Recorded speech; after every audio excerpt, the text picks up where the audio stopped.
मेरे मेरे तो है कृष्ण केवल, कृष्ण केवल, न कोई, दूसरा दूसरा ना कोई, जैसा भी हूँ उन्हीं का हूँ, जैसा जैसा भी भी हूँ हूँ उन्हीं का उनका हूँ, हूँ, शरण में हूँ उनकी सदा। शरण में हूँ शरण में उनकी हूँ सदा। सदा।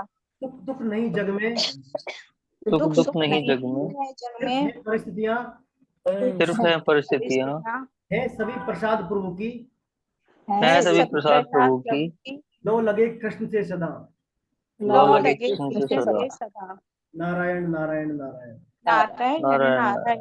नारायण। सच्चिदानंद सच्चिदानंद रूपाय विश्वोत्पत्त्यादि सच्चिदादि हेतवे हेतवे, तापत्रय तापत्रय विनाशाय विनाशाय, श्री कृष्णाय वयं नुमः। कृष्णे कृष्णे सुधामोगते साधो मोक्षावते धर्म धर्म ज्ञानादि बीस है, कलौ कलो नष्ट नष्ट दृष्टाम मेष पुराण, और कर्म अर्जुनोदित। वसुदेव देवसुतं देवं एवं कंसचाणूरमर्दनम् कंसचाणूरमर्दनम्, देवकी देवकी परमानन्दं कृष्णं परमानन्दम् वन्दे कृष्ण जगद्गुरुम्। वन्दे जगद्गुरुं। श्री कृष्ण वन्दे जगद्गुरुं। जगद्गुरुम्। अजो अपि संव्ययात्मा भूतानामीश्वरोऽपि सन् प्रकृतिं स्वामधिष्ठाय सम्भवामि आत्मयया यदा यदा हि धर्मस्य धर्मस्य ग्लानिर्भवति ग्लानिर्भवति भारत भारत, अभ्युत्थानधर्मस्य अभ्युत्थानधर्मस्य तदात्मानं तदात्मानं सृजाम्यहम्। सृजाम्यहम्। परित्राणाय परित्राणाय साधूनां साधूनां, विनाशाय विनाशाय च दुष्कृतां दुष्कृताम्, धर्म धर्म संस्थापनार्थाय संस्थापनार्थाय संभवामि संभवामि युगे युगे। युगे। जन्म कर्म च मे जन्म कर्म च दिव्यम् मे एवं यो दिव्यमेवं वेत्ति यो वेत्ति तत्त्वतः तत्त्वतः, त्यक्त्वा देहं तत्त्यक्त्वा देहं पुनर्जन्म पुनर्जन्म नयति मामेति मामेति सोऽर्जुन। सोऽर्जुन। राग भय क्रोधा कृता मन्मया मन्मया मामुपाश्रिताः मामुपाश्रिता, बहवो बहवो ज्ञान तपसा ज्ञानतपसा पूता पूता मद्भावमागताः। आगता। वसुदेव सुतं देवं कांशीचाणूरमर्दिनं देवकी देवकी परमानन्दं परमानन्दं कृष्णं कृष्णं वन्दे वन्दे जगत्। जगद्गुरुम्। श्री कृष्ण वन्दे वन्दे जगत्। जगद्गुरुम्। नारायण नारायण। नारायण। नारायण।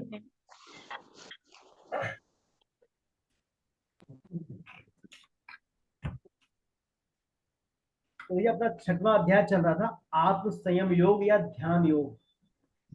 आत्म संयम योग या ध्यान योग जो है अपन पढ़ रहे थे पिछली बार। इस अध्याय में अपन जो है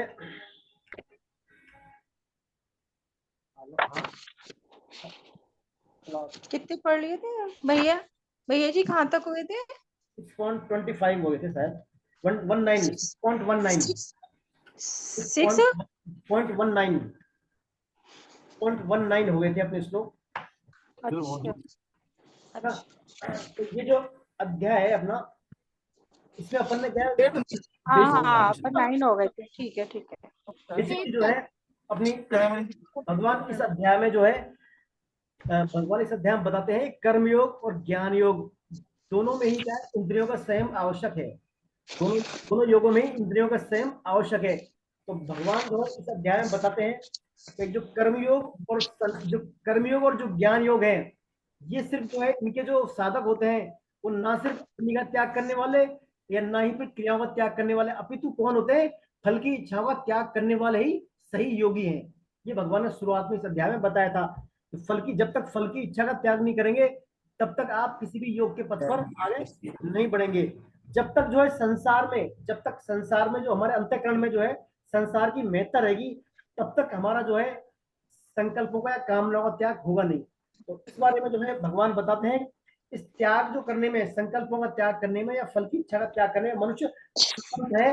साथ ही अपने उद्धार और अपने पतन के लिए मनुष्य खुद उत्तरदायी है, ये अपन पढ़ चुके थे। अपने आप ही अपने शत्रु हैं और अपने आप ही अपने मित्र हैं, अर्थात अपने उद्धार और पतन के लिए स्वयं जिम्मेदार है, कोई दूसरा व्यक्ति जिम्मेदार है नहीं। फिर भगवान बताया मनुष्य को अपना उद्धार स्वयं ही करना चाहिए, पतन नहीं। क्योंकि जो अपने पर विजय पाता है वही समता में रहता है और वही श्रेष्ठ पुरुष है। ये अपन जो पिछली बार पढ़ चुके थे। फिर भगवान ने बताया था कि शरीर मन बुद्धि इंद्रियों को संयमित रखने के लिए अपने आप को क्या है, युक्त आहार और युक्त विहार करना अनिवार्य है। अर्थात हमारे आचरण में व्यवहार में संतुलन होना चाहिए। हम या बहुत ज्यादा आहार लेंगे, बहुत ज्यादा निद्रा निद्रा लेंगे, बहुत ज्यादा कर्म करेंगे या बहुत ज्यादा सोएंगे, है ना, जो भी ज्यादा, तो संतुलित एक होना चाहिए जीवन में। तो संतुलितता लाने के लिए ही संतुलित जीवन में हमारी सभी क्या संतुलित होंगी तो ही हमें को योग सिद्ध होगा। बाकी हम योग में क्या सफलता नहीं प्राप्त कर नहीं सकते। इसके बाद जो है भगवान इसे बताते हैं, जो है योगी है, योगी जो है हमेशा समता में रहता है और जो भी अपने कर्म करता है वो उसके कर्म संसार में रहते हुए ऐसे होते हैं जैसे निर्वात में दीपक की लौ। निर्वात में दीपक की लौ स्थिर होती है, वो क्या विचलन उसमें नहीं होता। इसी प्रकार योगी मनुष्य में भी सभी संसार में सभी कर्म करते हुए सभी भोगों के मध्य में रहते हुए भी वो क्या है, अंदर से भोगों से निर्लिप्त रहता है। जिस प्रकार दीपक निर्वात में दीपक की लौ स्थिर रहती है वैसे उसका अंतःकरण भी स्थिर रहता है। वो कहीं भी राग द्वेष लाभ हानि सुख दुख मान अपमान में नहीं फंसता। ही अपन जो है कर्म योगी की और ध्यान योगी की बातें पढ़ चुके थे। अब आइए अगला शुरुआत करते हैं। इसमें आज का जो है अपना श्लोक है, श्लोक नंबर 19 हो गए थे। अभी श्लोक नंबर 20 पढ़ेंगे अपन आज से, श्लोक नंबर 20। तो श्लोक कौन पढ़ेंगे? श्लोक इंदिरा जी, इंदिरा जी पढ़ेंगे श्लोक। अनम्यूट करें अपने आपको, अनम्यूट यत्रो करें। परमते चित्तम निरुद्धं योग सेवया यत्र यत्र चैव चैवात्मनात्मानं पश्यन्नात्मं न नितुष्यति। सुखमातयन्ति कहि यत्तद् बुद्धिग्राह्य मतीन्द्रियं वेत्ति यत्र न चैवायं स्थितः तत्त्वतः। तो देखिए इस श्लोक में जो है भगवान बताते हैं जिस योग का सेवन करने से जिस समय जिस अवस्था में उसका जो है चित्त निरुद्ध या उपराम हो जाता है, अर्थात चित्त में जो है संसारिक वृत्तियां नष्ट हो जाती हैं। जिस अवस्था में स्वयं अपने आप से ही जो योगी अपने आप को देखता हुआ अपने आप में ही तुष्ट रहता है, संतुष्ट हो जाता है, जो सुख आत्यांतिक अतीन्द्रिय और बुद्धिग्राह्य है, उस सुख का जिस अवस्था में व्यक्ति अनुभव करता है और जिस सुख में स्थित हुआ ध्यान योगी तब से फिर कभी विचलित नहीं होता।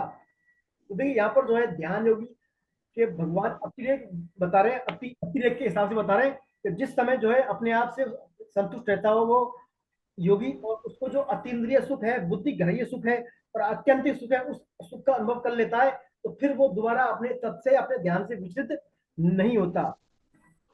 यहाँ पर देखिए भगवान इस श्लोक के माध्यम से बता रहे हैं जो हमारा मन है, बुद्धि इंद्रियां हैं, मन बुद्धि इंद्रियां जब हमारे एक स्थिर हो जाएंगे, अर्थात जो बुद्धि में दृढ़ निश्चय होगा, जो बुद्धि में दृढ़ निश्चय होगा और वही मन काम करेगा, मन उसी बुद्धि का अनुगामी रहेगा और फिर इंद्रियां तो अपने आप रहेंगी। तो उस अवस्था में क्या है, योगी होता है, योगी का चित्त जो है सांसारिक वृत्तियों से सांसारिक चिंतन से निवृत्त होता है, अर्थात उनका निषेध हो जाता है उसमें। उस अवस्था से आने के बाद फिर पुनः जो है योगी वापस कभी विचलित नहीं होता। देखिए यहाँ पर बताया अनिरुद्ध बोला है शब्द, तो मन को क्या है, चंचल कहा गया, अर्थात अनिरुद्ध, अनिरुद्ध को नाम दूसरा क्या है, मन।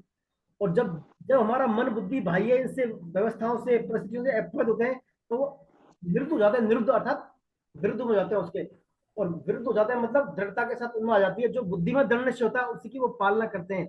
उसके विपरीत यदि वो चंचल है तो उनको अनिरुद्ध कहा जाता है ना, निरुद्ध का अपोजिट अनिरुद्ध। अनिरुद्ध का दूसरा नाम क्या है, मन को भी अनिरुद्ध हम कहते हैं। यहाँ पर भगवान बता रहे हैं कि जो है जिस समय योगी उस सुख में आ जाता है, कौन से, आत्यांतिक सुख में या बुद्धि ग्राह्य सुख में या अत्यंत सुख में, ये सुख ऐसा सुख है, इस सुख में स्थित होने के बाद व्यक्ति कभी भी फिर क्यों है वापस रिवर्स नहीं होता संसार के सुखों की ओर। तो ये ऐसे सुख जो है ये इंद्रियों से परे सुख है।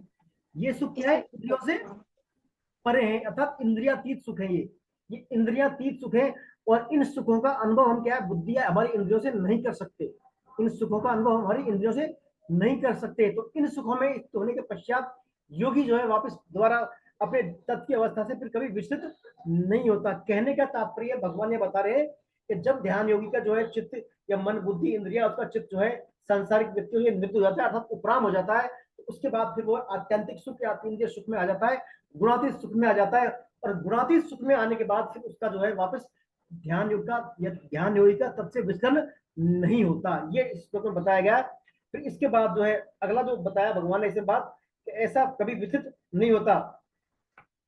तो यहाँ जो ये सुख है अतीन्द्रिय सुख है, अतीन्द्रिय सुख है या बुद्धि ग्राह्य सुख है, इसके बारे में भगवान बताते हैं कि ये जो सुख है इसमें हमारी बुद्धि क्या है फिर पूरी जागृत अवस्था में आती है। एक बार यदि इस सुख का अनुभव हो जाए तो फिर क्या है, कैसा भी सुख आ जाए इससे श्रेष्ठ, उसके लिए वो सुख जो है मानने में भी नहीं आता, उससे बेहतर सुख, ना तो बेहतर से बेहतर सुख आ जाए या किससे बुरा से बुरा दुख आ जाए, ना तो सुख से विचलित होता है जो ध्यान होगी, ना ही वो दुख से विचलित होगा, ना सुख से मतलब प्रभावित होगा। कहने का तात्पर्य वो फिर एक बार अतीन्द्रिय सुख में स्थित होने के पश्चात उन्हें जो है संसारिक सुख की ओर अग्रसर होता ही नहीं। ऐसा ध्यान योग की भगवान स्थिति बता रहे हैं। तो देखिए भगवत गीता में क्या है, भगवत गीता में आप देखेंगे जितने भी और योग है, जैसे पतंजलि योग है, हठ योग है, या नाथ संप्रदाय का हठ योग है, और अष्टांग योग है, जो ज्यादातर योग है सभी क्या कर्ण सापेक्ष योग है, अर्थात उन योगों में इंद्रियों पर आपको निर्भर रहना पड़ता है, इंद्रियों पर निर्भर रहना पड़ता है। लेकिन जो गीता का जो योग है, गीता का योग जो है कर्ण निरपेक्ष योग है,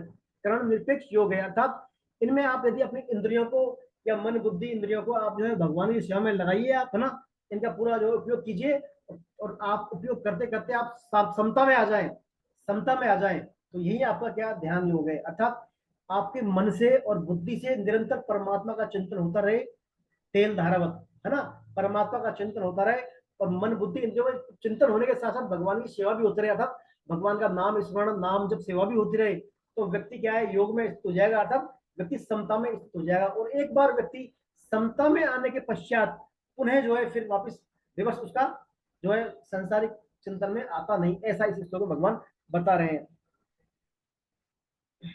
अब यहाँ पर भगवान बता रहे हैं जो ऐसा ध्यान योगी है, ऐसा ध्यान योगी है, उसकी फिर आगे की स्थिति क्या होती है।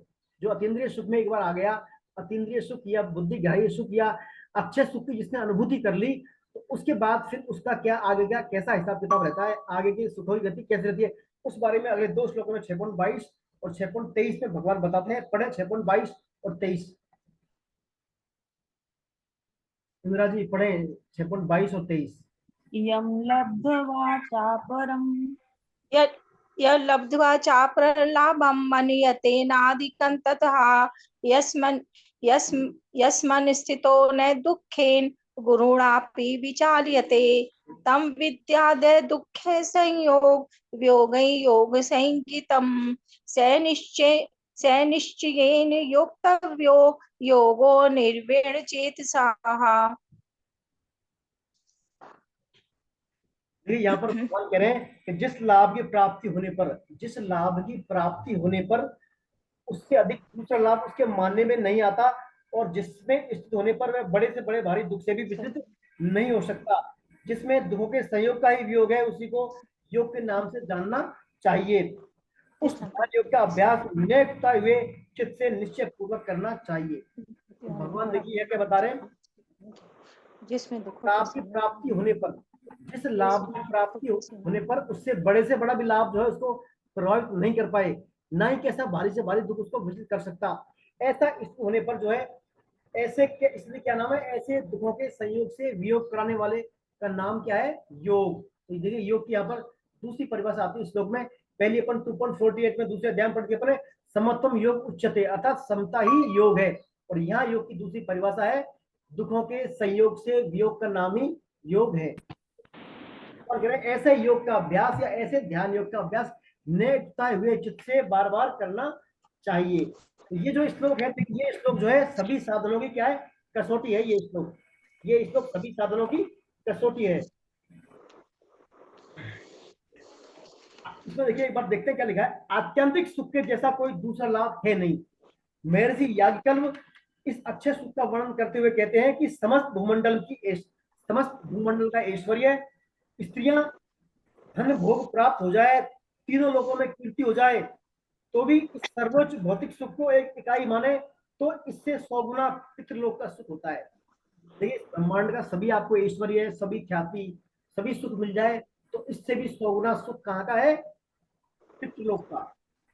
और उससे भी 100 गुना सुख है गंधर्व लोक का, उससे भी 100 गुना सुख है गंधर्व लोक में, और फिर देवताओं का, देवलोक का, और फिर उसके बाद अजान देवताओं का, और फिर उसके बाद प्रजापतियों के लोक का, और उसका भी जो है 100 गुना लोक सुख होता है ब्रह्मलोक का।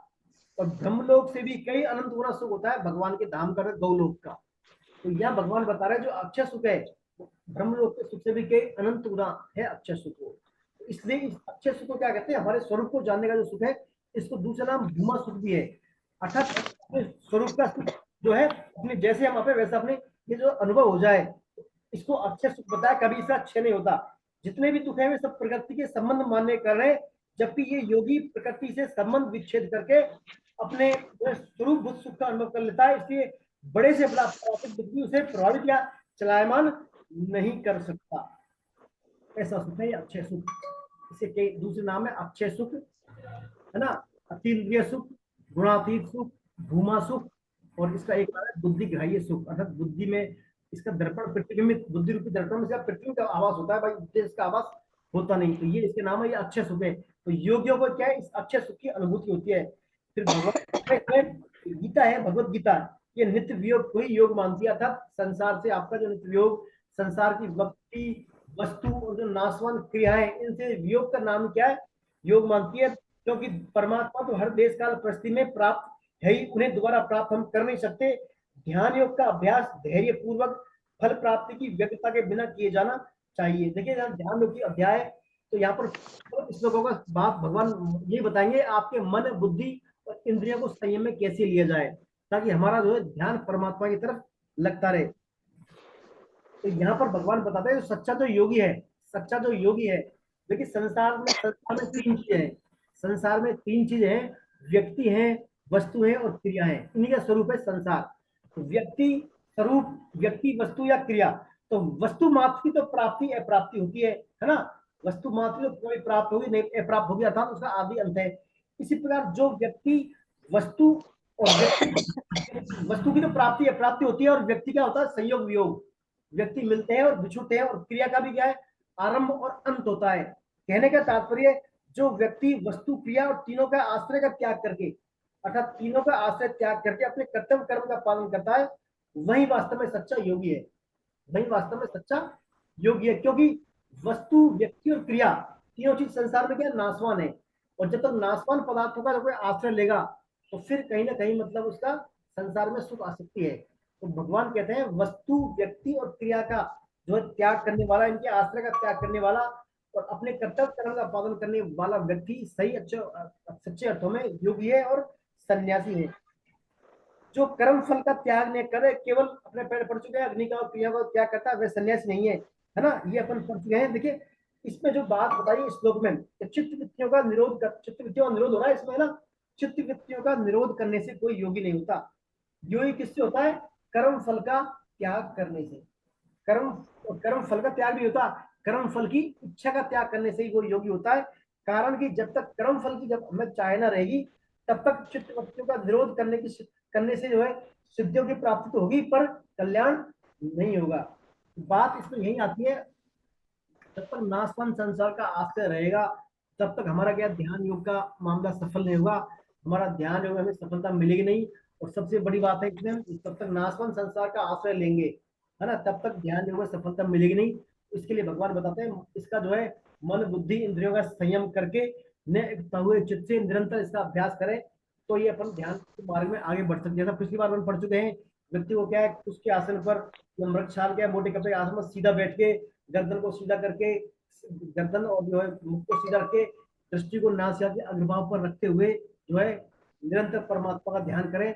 इससे हमारा क्या ध्यान योग में हम आगे बढ़ सकते हैं। तो देखिए ये अध्याय ध्यान योग के बारे में पूरा जो सार है, इसमें हमारे मन, बुद्धि, इंद्रिया को कैसे संयम रख हम जो है परमात्मा का चिंतन करें, इस बात के बारे में बताया जा रहा है। अगले श्लोक को आइए, 6.24, 25 और 26। संकल्प। हाँ इंदिरा जी पढ़े, अनम्यूट करें अपने आप को, अनम्यूट करें इंदिरा जी, अनम्यूट।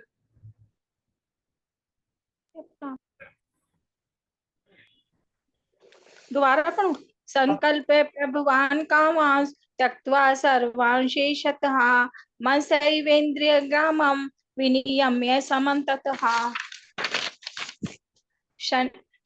शनैरुपरमेद बुद्ध्या धृतिगृहीत्या आत्मसंस्थं मनः कृत्वा न किंचिदपि चिन्तयेत् यतो यतो हि निश्चरति मन निश्चलमस्थिरं ततस्ततो नियम्ये तद् आत्ममनये वशन्नयेत्। देखिए इंदिरा जी, आप जो इसको बहुत जल्दी पढ़ रही हैं, आज थोड़ा धीरे धीरे पढ़े इस श्लोक को, है ना। धीरे धीरे पढ़े। जी ठीक है। मैं बताता हूँ आपको, ऐसे पढ़े धीरे धीरे अपने। जैसे ये 2 पॉइंट जो है 6.24 है ना, ये जैसे ये जी जी संकल्प प्रभवान कामांस त्यक्त्वा सर्वान शेषतः मन से वेन्द्य ग्रामम विनियम्य समन्ततः शनै शनै रूपर मेदा बुद्ध्या धति गृहीतया आत्मसंस्थं मनः कृत्वा न किंचिदपि चिन्तयेत् यतो यतो निश्चरति मनश्चञ्चलमस्थिरं ततस्ततो नियम्येत् तात्मन्येव वसन्नयेत्। ऐसे आप धीरे धीरे पढ़ेंगे सबके समझ में आएगा। थोड़ा फास्ट स्पीड आती है ना। जी जी तो 24, 25, 26 में जो है भगवान क्या बता रहे हैं, अभ्यास कैसे करें हम इनको, मन को और इनको जो है इंद्रियां, मन का कैसे निग्रह करें और इस निग्रह का अभ्यास कैसे करें, इस बारे में भगवान बता रहे हैं। संकल्प से उत्पन्न होने वाली संपूर्ण कामनाओं का सर्वथा त्याग करके, क्या है, संपूर्ण कामनाओं का सर्वथा त्याग करके इंद्रिय समूह को सभी ओर से हटाकर धैर्य युक्त बुद्धि के द्वारा संसार से धीरे धीरे उपराम हो जाए और मन बुद्धि को परमात्म स्वरूप में सम्यक प्रकार से स्थापन करके फिर कुछ भी चिंतन न करें। यह अस्थिर और चंचल मन जहां जहां विचरण करता है वहां से हटाकर इसको एक परमात्मा में ही भली भांति लगाएं। तो देखिए यहाँ पर चित्त को जो है निरंतर अभ्यास के द्वारा, बार बार अभ्यास के द्वारा बाहरी दिशाओं से हटाकर अन्य जगह जहां हमारा मन लग रहा है उससे हटाकर परमात्मा में कैसे लगाएं, उस बारे में इसमें बताया गया है। तो देखिए ध्यान योग जो है ना, ध्यान योग में प्रमुख जो हमारा बाधा क्या है, संसार में महत बुद्धि या परमात्मा प्राप्ति का दृढ़ उद्देश्य नहीं होना। संसार में हमारी जब तक महत बुद्धि बनी रहेगी या हमारा उद्देश्य जो है शिथिल है, अर्थात हमारा परमात्मा को प्राप्त करने का उद्देश्य जब तक दृढ़ नहीं है, तब तक हम ध्यान योग में सफलता नहीं पा सकते। उस ध्यान योग में सफलता पाने का क्या करना पड़ेगा, सबसे पहले हमें जो है हमारी संसार में महत बुद्धि को हटाना होगा। अब संसार में महत बुद्धि कैसे हटेगी, संसार में जो महत बुद्धि वैसे तो हटेगी नहीं, क्योंकि हमारे जन्म जन्मांतर की मन में जो अंदर संस्कार स्फूर्णाएं बैठे हुए हैं, तो जैसे ही अनुकूलता आएगी संसार में हमारी तुरंत जो है संकल्प में आसक्ति होगी और संकल्प जो है फिर कामना बन जाते हैं। इसके लिए भगवान स्वामी बताए सबसे अच्छा क्या है, परमात्मा का चिंतन। परमात्मा की कृपा से ही हमारा जो है, परमात्मा की कृपा से ही जो है हमारा संसार में महत बुद्धि कम होगी, है ना। तो निरंतर परमात्मा का चिंतन कब करेंगे, जब हमारी इंद्रियों को हम जो है भगवान की सेवा में एंगेज रखेंगे। अर्थात हमारी जो पांचों इंद्रियां कर्मेंद्रियां हैं, इनसे जब भी समय मिले हम क्या ईश्वर के सम्मुख रहें, अर्थात ईश्वर की सेवा करते रहें किसी प्रकार इंद्रियों से, और नहीं तो सिर्फ नाम स्मरण करते रहें, हाथ पैरों से हम काम करें और मन और बुद्धि से भगवान का स्मरण करते रहें। तो ऐसा करने से क्या है, संसार में महत बुद्धि हमारी धीरे धीरे जाती रहेगी, और महत बुद्धि जब जाती रहेगी तो फिर हमारा जो उद्देश्य परमात्मा प्राप्त करने का, भगवान की प्रेम की प्राप्त करने का, वो उद्देश्य धीरे धीरे धीरे दृढ़ होता चला जाएगा। देखिए हमारे इस जो प्रोग्राम चलता है गीता पढ़ने का, एक प्रोग्राम है, इसमें एक आता है संकल्प। जैसे आपकी जो एग्जाम होती है 100 नंबर की एग्जाम होती है, 100 नंबर की एग्जाम में 60 नंबर का थ्योरी होती है, थ्योरी, और 40 नंबर का होता है प्रैक्टिकल या संकल्प पत्र। संकल्प पत्र में एक बिंदु ये भी है कि आप अपने उद्देश्य की दृढ़ता के प्रति अवेयर हैं या नहीं है। आप अपने उद्देश्य के, जो उद्देश्य की दृढ़ता है, उद्देश्य प्राप्ति की दृढ़ता है, इसके प्रति अवेयर है कि नहीं है। ये कैसे, आपको क्या डेली लिखना होता है कि मेरा उद्देश्य क्या है, अर्थात अपने उद्देश्य को डेली आपको लिखना है एक बार कि मेरा उद्देश्य ये है, तभी तो उद्देश्य की प्राप्ति में दृढ़ता होगी। अदरवाइज तो हम जो है 24 घंटे में पढ़ते, तो भगवत गीता तो 1-2 घंटे पढ़ते हैं, बाकी संसार में रहते हैं, तो हम जो है हमारा उद्देश्य भटक जाएंगे। तो बार बार उस लिखवाने का अर्थ ये है, लिखवाने का मतलब ये है आपकी उद्देश्य की दृढ़ता बनी रहे, आपको अपने उद्देश्य का पता रहे, है ना। तो उद्देश्य का पता रहेगा तो अपने आप ही संसार में महत बुद्धि फिर कम होती चली जाएगी।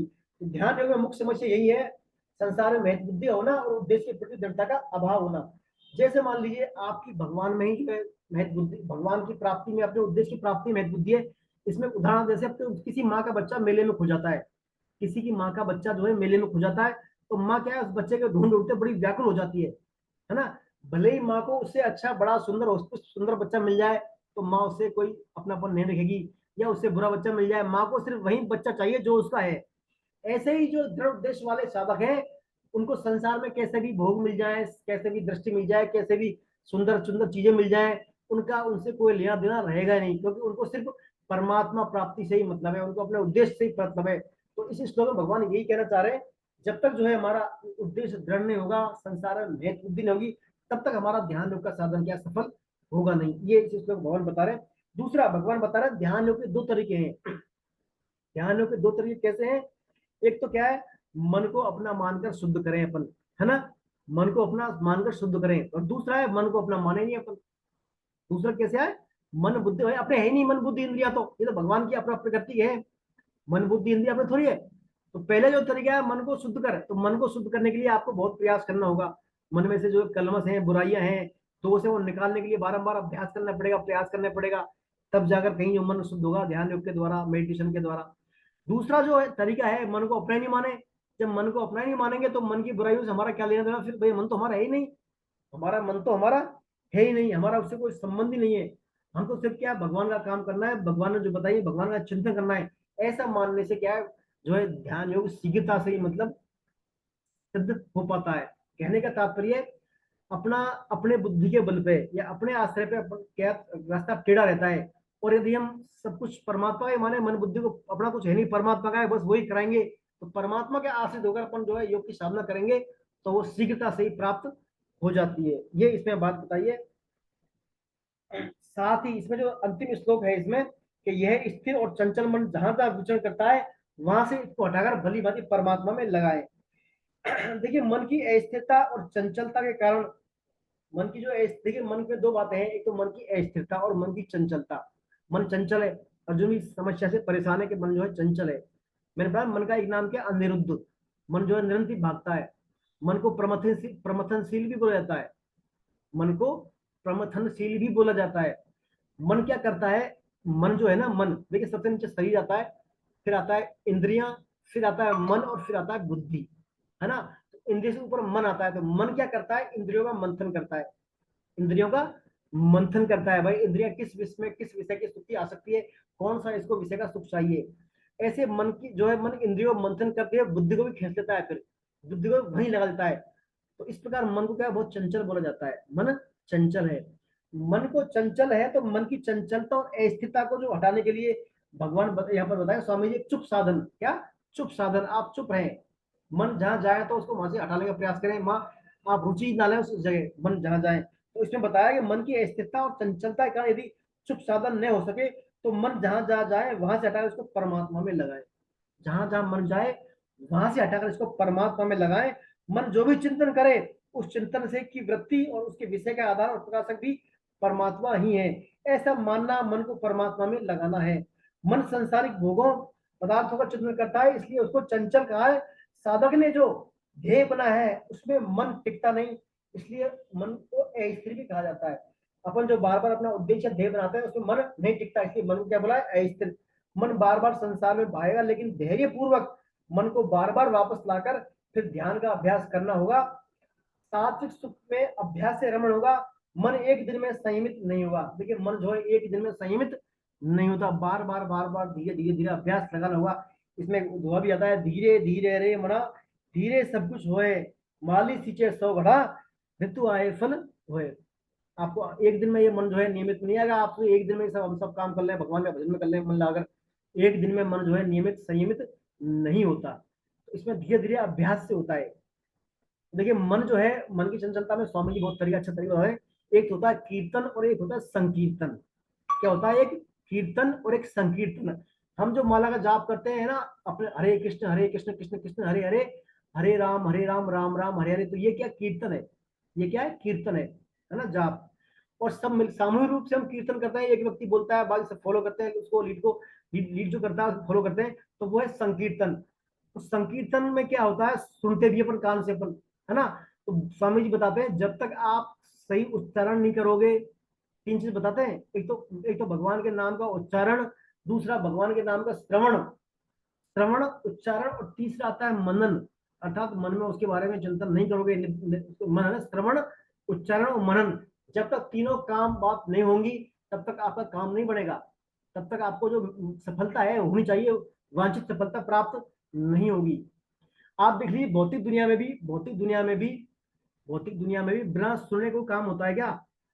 आप मान लीजिए अपने किसी बच्चे से कहेंगे बेटा पानी पिला, बेटा पानी पिला देना, मान लीजिए उसने नहीं पिलाया, दोबारा फिर बोलेंगे बेटा पानी पिला, उसने नहीं पिलाया, तो तीसरी बार क्या कहेंगे, भाई बच्चा सुनता नहीं है क्या, तू सुन नहीं रहा क्या?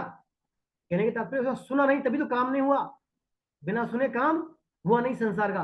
तो जैसे बिना सुने यह संसार का काम नहीं हो रहा, ऐसे भी आध्यात्मिक क्षेत्र में भी बिना सुने काम बनने वाला नहीं है। अर्थात आप जो भी भगवान का स्वाध्याय पठन पाठन करते, भगवान का कीर्तन संकीर्तन करते हैं, वो आपके कानों में जरूर जाना चाहिए। जब तक कानों में नहीं जाएगा तो आपके अंतःकरण की जो कलमशता है या अंतःकरण का जो मलिनता है, अंतःकरण पर जमीन धूल जमी हुई है कई जन्मों से, वो धूल छटेगी नहीं। इसलिए श्रवण, उच्चारण और मनन तीनों ही बेहद आवश्यक है। जब तक तीनों नहीं होंगे तब तक हमारा जो है पूरा जो वांछित जो है काम बनने वाला नहीं है। अर्थात परमात्मा की प्रेम जो है पूरे हमें सही रूप से जो होना चाहिए लाभ, वो नहीं होगा। तो यही बात इस श्लोक में बताया भगवान। मन से क्या धीरे धीरे अभ्यास करना चाहिए। पहले आप एक मंत्र को सुने, फिर धीरे धीरे दूसरे को, तीसरे को, पूरे माला के जितने 108 बीज है सभी को आप सुने, तो धीरे धीरे फिर आपका अभ्यास होता चला जाएगा, और इस प्रकार मन और आपका बुद्धि क्या है अपने आप संयम में रहना आरंभ हो जाएंगे। ये इस श्लोक में भगवान ने बात बताई है। अब अगला श्लोक जो है, अब इसके बाद हमें आत्यंतिक सुख की प्राप्ति होती है जो पढ़ चुके अपन, उसके बारे में भगवान बता रहे हैं। अगला श्लोक 6.27 और 28 ये पढ़े श्लोक 6.27 और 28।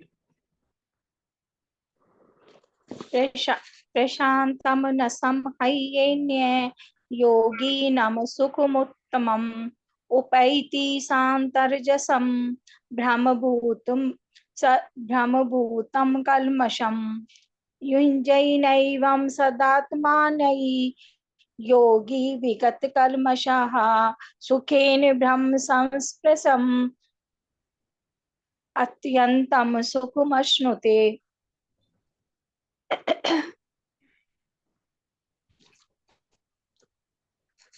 इन श्लोकों के माध्यम से भगवान बताया जिनके सब पाप नष्ट हुए हैं, जिनका रजोगुण शांत हो गया है, और जिनका सर्वथा मन जो है शांत या निर्मल हो गया है, ऐसे इस ब्रह्मरूप बने हुए योगी को निश्चित ही उत्तम सात्विक सुख प्राप्त होता है, सात्विक सुख प्राप्त होता है। इस प्रकार अपने आप को सदा परमात्मा में लगाता हुआ पाप रहित योगी सुख पूर्वक ब्रह्म प्राप्ति रूप अत्यंत सुख का अनुभव कर लेता है। तो यहाँ पर देखिए जो है भगवान इस श्लोक में बता रहे हैं कि जिनका मन जो है सर्वथा शांत और निर्मल हो गया है ना, जिनका मन सर्वथा शांत और निर्मल हो गया है, उनको बोलते हैं प्रशांत मन वाले। प्रशांत मतलब प्रशांत धीर, प्रशांत मनुष्य ना। और जो योगी उत्तम सात्विक सुख को प्राप्त हो रहे हैं, है ना, वो योगी कहलाते हैं। अर्थात यहाँ बता रहे हैं भगवान के अभ्यास से जो है, भगवान जो ऊपर श्लोक बता रहे हैं अभ्यास करें निरंतर, नेच उगता है वो जिससे हम परमात्मा में ध्यान का अभ्यास करें, तो अभ्यास से क्या मन उपराम हो जाता है। उपराम से तात्पर्य संसारिक वृत्तियों से उसका विमुख हो जाता है, संसारिक वृत्तियों चिंतन से मन विमुख हो जाता है। विमुख होने के बाद क्या है, मन के ऊपर पाप रहित शांत रजोगुण वाला और प्रशांत मन वाला हो जाता है। ऐसे ब्रह्म स्वरूप ध्यान योगी को उत्तम सुख यानी सात्विक सुख की प्राप्ति होती है। यह गुणातीत अवस्था नहीं है, अपितु अभेद मार्गीय साधक का वाचक है। अर्थात ये मतलब सतोगुण वाला सुख है ना, सतोगुण से ऊपर वाला ये सुख बताया है। ब्रह्म स्वरूप ध्यान योगी है उत्तम सुख, है ना। कब होगा ये, जब उसका मन सर्वथा शांत और निर्मल हो जाएगा, है ना, और उसको जो है अंत अवस्था में, अर्थात मैं शरीर नहीं हूं अपितु मैं परमात्मा का ही स्वरूप हूं, ऐसी ब्रह्मभूत अवस्था की उसको अनुभूति हो जाएगी। उस अवस्था में जो है वो ध्यान योगी उत्तम सुख को प्राप्त हो जाता है। इसके बाद फिर भगवान बताते हैं इस प्रकार अपने आप को सदा परमात्मा में लगाता हुआ, अर्थात ब्रह्म के साथ जिसकी पूर्ण अभिन्नता हो गई है, यही सुखपूर्वक ब्रह्म का संस्पर्श करना है। जिस सुख में अनुभव करने वाला और अनुभव में आने वाला दोनों ही नहीं रहते, तो वो क्या है, आत्यंतिक सुख का वर्णन है। सभी यज्ञ तप वेद अध्ययन व्रत आदि फल का यही है कि मन भगवान में लग जाए, मन समाहित हो जाना ही परम, मन का समाहित हो जाना ही परम योग है। इन श्लोकों में भगवान क्या बता रहे हैं, उसकी गति बता रहे हैं ना। ऐसा व्यक्ति जो एक बार ध्यान योग के मार्ग पर शुरू हो जाता है ना, ध्यान योग के पथ पर एक बार आरूढ़ हो जाता है वो, और तो उसके फिर क्या है, सभी पाप नष्ट हो जाते हैं ना, और कामनाएं रजोगुण भी नष्ट हो जाते हैं, और मन उसका जो है शांत होते हुए वो क्या ब्रह्म रूप योग को निश्चित ही क्या है सात्विक सुख प्राप्त होता है, और अपने आप को परमात्मा में लगाता हुआ वो है ब्रह्म प्राप्ति का जो है वो सुख अनुभव कर लेता है। इस श्लोक में यही बताया गया। इसके बाद जो अगला श्लोक है 56-29, इस श्लोक में भगवान बता रहा है कि ऐसे सांख्य जिसमें ज्ञान के संस्कार रहते हैं, उनका सांख्य योग सिद्ध होने पर उनको कैसा अनुभव होता है, उस बारे में बता रहे हैं। अगला 56-29 श्लोक पढ़े। सर्व सर्वभूतमात्मानं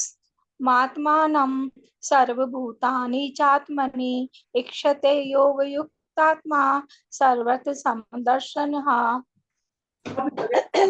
अपने स्वरूप को देखने वाला, सब जगह अपने स्वरूप को देखने वाला, और ध्यान योग से जो योगी अपने स्वरूप को संपूर्ण प्राणियों में देखता है और संपूर्ण प्राणियों को अपने स्वरूप में देखता है, मतलब अपने अपने में सब प्राणियों को और सब प्राणियों में अपने को देखता है। ऐसा ध्यान योगी जिसमें ये संस्कार बैठ जाते हैं, वो अर्थात जिनके लिए सभी प्राणियों की आत्मा अपनी आत्मा के सर्वभूतस्थ आत्मा नहीं, अर्थात सभी प्राणियों की आत्मा में अपनी आत्मा का दर्शन करता है, ऐसे व्यक्ति को क्या है वो हर जगह उसको परमात्मा के दर्शन होते हैं। तो यहाँ पर बताया जैसे साधारण प्राणी संपूर्ण शरीर में अपने को देखता है, जैसे स्वप्न के मनोराज को हम अपने में ही देखते हैं, ऐसे ही सिद्ध ज्ञान योगी संपूर्ण प्राणियों को अपने स्वरूप में ही देखता है, अर्थात सर्वभूतानि चात्मानि संपूर्ण प्राणियों को अपने में देखता है। उस समस्त प्राणी को अपने ही स्वरूप में नजर आते हैं, संपूर्ण जगह एक परमात्मा ही परिपूर्ण है और वही मेरा स्वरूप है, इसके अलावा कुछ है ही नहीं, अर्थात वासुदेव सर्वम।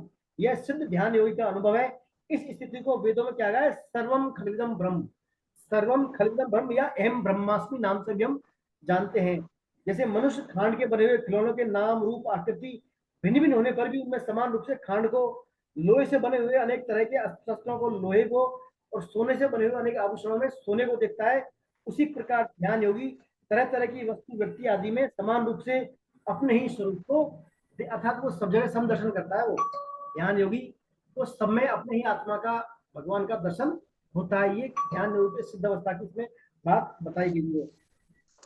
तो यहाँ में एक बार रामकृष्ण परमहंस का भी इसमें एक उदाहरण आ रहा है।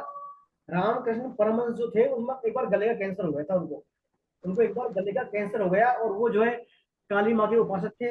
रामकृष्ण परमहंस कहते हैं काली माँ से साक्षात बात भी होती थी उनकी, है ना, तो बड़े उपासक थे। तो उनको एक बार कैंसर, इतना ज्यादा कैंसर हो गया था गले में कि पानी भी निकल नहीं सकते थे, वो खाना पीना दूर, पानी निकलना भी उनको दूर हो गया था। ऐसा करने पर उनके अनुयायी ने एक बार उनसे कहा कि स्वामी जो है आप काली माँ से क्यों नहीं बोलते, इसके लिए कैंसर से क्या है निजात पाए, आप आपकी बीमारी से जो है निजात पाने क्यों नहीं बोलते। तो पहले तो क्या है रामकृष्ण परमहंस जो है उसको अनसुना कर देते, ध्यान देते, फिर जो बार बार जब उन्होंने उनसे आग्रह करते थे, तो फिर क्या है एक दिन जो है एक उनके मित्र विद्यासागर जी, तो विद्यासागर के साथ जो है उन्होंने प्रार्थना की उसे, तो वे क्या है फिर अपने आप को नहीं रोक पाए परमहंस जी, और वो माँ के पास गए। तो माँ के पास गए, तो जब माँ से उन्होंने अंदर गए अपने साधना के रूम में गए, जब वहां से वापस आए जब रूम से, तो मुंह लटकाए हुए थे रामकृष्ण परमहंस, मुंह लटकाए हुए थे, उन्हें उनको से ग्लानी हो रही थी। तो उन्होंने बहुत सारा पूछा भाई क्या क्या हुआ स्वामी जी, माँ क्या बोली, तो माँ उनसे क्या बोली, भाई क्या रे तूने प्राणियों के मुखों से नहीं खाया। मतलब स्वामी जी ने उनसे कहा भाई मेरे से माँ बोली क्यों भाई, विवेक जो है रामकृष्ण परमहंस तू क्या है सिर्फ अपने मुख से ही खाता है क्या, प्राणियों के मुख से नहीं खाता, वो तेरे मुख नहीं है क्या। कहने का तात्पर्य उनको व्यापकता का अनुभव कराया, माने उनको व्यापकता का अनुभव कराया कि सभी प्राणियों में तो तू है, जो तेरे जो आत्मा है वो सभी प्राणियों में आत्मा है। तो उनसे नहीं करता गया ऐसा कुछ, उनको मतलब अपनी भगवान ने अपनी सर्वव्यापकता का अनुभव करवाया। जो तेरे मुख में है वही दूसरे के मुख में है, जो तुझ में आत्मा है वही दूसरे में आत्मा है। ऐसा जो है उनको एक बार रामकृष्ण परमहंस को अनुभव हुआ। उसके पश्चात जो है फिर उन्होंने अपने लिए ऐसा कोई जो है कमेंटमेंट या कोई कमेंट्री या कन्वर्सेशन अपनी माता से, जो काली माता से कभी नहीं किया, ऐसा एक उसमें उल्लेख आता है। अब देखिए यहाँ पर जो भगवान का जो है साक्षात जो है भगवान के सगुण साकार का ध्यान करते हैं, है ना, भक्ति होगी, उनका मतलब अनुभव कैसा रहता है, उनका बर्ताव क्या रहता है, उनके लक्षण कैसे रहते हैं, उनको क्या क्या अनुभव आते हैं परमात्मा के, उस बारे में जो अभी श्लोक में बता रहे हैं। तो ध्यान होकर बता दिया भगवान ने। अब जो सकाम जो सगुण साकार रूप के उपासक है उनके बारे में भगवान अगले श्लोक में बता रहे हैं 6.30, 31 और 32। पढ़े 6.30, 31 और 32। यो यो मां पश्यति सर्वत्र सर्वैः च मयि पश्यति तस्याहं न प्रणश्यामि सच मे न प्रणश्यति सर्वभूतस्थितं यो मां भजत्येकत्वमास्थितः सर्वथा वर्तमानोऽपि स योगी मयि वर्तते आत्मौपम्येन सर्वत्र समं पश्यति योऽर्जुन सुखं वा यदि वा दुःखं स योगी परमो मतः। देखिए इन श्लोकों में भगवान, खास श्लोक है भक्ति योग के। भगवान क्या कह रहे हैं इसमें, जो भक्त मुझ में सबको देखता है, जो भक्त सब में मुझे देखता है और मुझ में सबको देखता है, उसके लिए मैं अदृश्य होता नहीं, उसके लिए मैं जो है अदृश्य होता नहीं, और वह मेरे लिए अदृश्य होता नहीं। मुझ में एक ही भाव से स्थित हुआ जो भक्ति योगी संपूर्ण प्राणियों में मेरा भजन करता है, वह सब कुछ बर्ताव करता हुआ भी मुझ में ही बर्ताव कर रहा है, अर्थात वह निरंतर मुझ में ही स्थित है। हे अर्जुन, जो भक्त अपने शरीर की उपमा से सब जगह मुझे समान देखता है और सुख अथवा दुख को भी समान देखता है, वह परम योगी माना गया है। वह क्या है? परम योगी माना गया है। तो देखिए यहाँ पर भगवान ने अपना बता दिया है, भेद खोल दिया है कि जो सब में मुझको देखता है और मुझ में सबको देखता है, उसके लिए मैं कभी अदृश्य होता नहीं और वो मेरे लिए कभी अदृश्य होता नहीं। देखिए जो पिछला जो श्लोक था, पिछले श्लोक में भगवान ने आत्मज्ञान की बात कर रहे थे। क्या कर रहे थे भगवान? आत्मज्ञान की बात कर रहे थे। भगवान कृष्ण अपनी बात कहते हैं, जो भक्त सब देश और काल में वस्तु व्यक्ति परिस्थिति आदि में मुझे ही देखता है, तो मैं उससे कैसे छिपूं, तो मैं उससे कैसे छिपूं, कहाँ छिपूं। भगवान कह रहे हैं जो भक्त मुझ में सबको सब में मेरे को देख रहा है, उसके लिए मैं कैसे कहाँ कब छिपूं। जैसे ब्रह्मा जी जब बछड़ा और ग्वाल वालों को चुरा ले गए थे कृष्ण लीला में, ब्रह्म विमोह लीला में, तो भगवान कृष्ण स्वयं बचे और ग्वाल वाल बन गए, उनके वस्त्र आभूषण बांसुरी आदि भगवान स्वयं बन गए। तो यह लीला 1 वर्ष तक चलती रही, और जब किसी को इसका पता नहीं चला, तो किसी को भी घटना का पता नहीं चला, तब क्या उनके भाई थे दाऊद दादा, उनको भी पता नहीं चल पाया। एक दिन फिर दाऊद दादा ने क्या है, छोटे बच्चों वाले गाय को भी अपने बड़े बच्चों को देखकर दूध पिलाते हुए दौड़ते हुए देखा। दाऊद ने, मतलब उनके फादर ने, इस पर गोपों ने उन गाय को बहुत रोका, लेकिन वो गाय क्या है, बछड़े चरने के लिए कृष्ण के साथ जाते थे और उनको अधिक दूध पिला देने का, अर्थात घर में दूध की कमी है ना, बढ़िया ज्यादा दूध पिलाएंगे बचाओ तो घर में दूध की कमी। किंतु जब गोपों के रोकने पर भी गाय नहीं रुकी, तो उन गोपों को बहुत गुस्सा आया, परंतु जब उन्होंने अपने बालकों को वापस घर लौटते हुए देखा, तो उनका क्रोध गायब हो गया और उनके मन में अपने बालकों के प्रति प्रेम उमड़ पड़ा। वे बालकों को हृदय से लगाने लगे और उनका माथा सूंघने लगे। दाऊद दादा इस सबको देखकर चकित रह गए। फिर जब उन्होंने ध्यान लगाकर देखा, तो बड़े बच्चों और ग्वाल बालों के रूप में कृष्ण ही दिखाई दिए उनको। बड़े बच्चे ग्वाल बाल सब क्या है, कृष्ण दिखाई दिए। तो कहने का तात्पर्य, जो भक्त सब में भगवान को और भगवान में सबको देखता है, उसके लिए भगवान कभी भी छिपते नहीं। भगवान कहाँ छिपे फिर उससे, भगवान उसे छिपे कहाँ। जैसे कहते हैं स्वामी जी कहते हैं, भाई सब कुछ परमात्मा ही परमात्मा है, तो परमात्मा किससे छिपे और कहाँ कब छिपे भाई। जैसे बर्फ में बर्फ को छिपाते ना, बर्फ के आगे बर्फ, पीछे बर्फ, दाएं बाएं बर्फ ही बर्फ, कहाँ बर्फ छिपे। तो ऐसे ही सब कुछ परमात्मा ही है, तो कहाँ किससे छिपे भगवान ऐसे व्यक्तियों से। तो उनके लिए भगवान कभी जो है अदृश्य होते नहीं। जैसे तुलसीदास जी ने जब रामचरितमानस का जब लेखन प्रारंभ किया था, रामचरितमानस तुलसीदास ने, तो उन्होंने प्रणाम किया था सभी को, सिया राम मैं सब जग जानी, करूं प्रणाम जोर जुग पानी। तुलसीदास कहते हैं सब दृष्टि में हर जगह राम ही राम है, इनके अलावा मुझे कुछ दिखता नहीं, इसलिए मैं उनको प्रणाम करता हूँ, तब मेरी रचना का मैं आरंभ करता हूँ। हरि व्यापक सर्वत समाना, प्रेम ते प्रकट हुई में जाना। हरि जो है अर्थात भगवान क्या है, सभी जगह है। भगवान कण कण में भगवान है और कण कण ही भगवान है ना। ये सब कब अपने कृपा का प्राकट या इसकी अनुभूति कब होगी, जब हम भगवान के सम्मुख रहेंगे, भगवान का प्रेम प्राप्त करने का प्रयास करेंगे, भगवान के नाम संकीर्तन नाम गुण लीला में आस्वादन दिल रहेंगे, तो हमें फिर इनका अनुभव होने लगेगा। तो भगवान यही कहते हैं कि जो है सब में मुझको देखता है, मुझ में सबको देखता है, उसके लिए मैं कभी अदृश्य होता नहीं, ना वो मेरे लिए कभी अदृश्य होता, अर्थात हमेशा वो मेरे संपर्क में रहता है।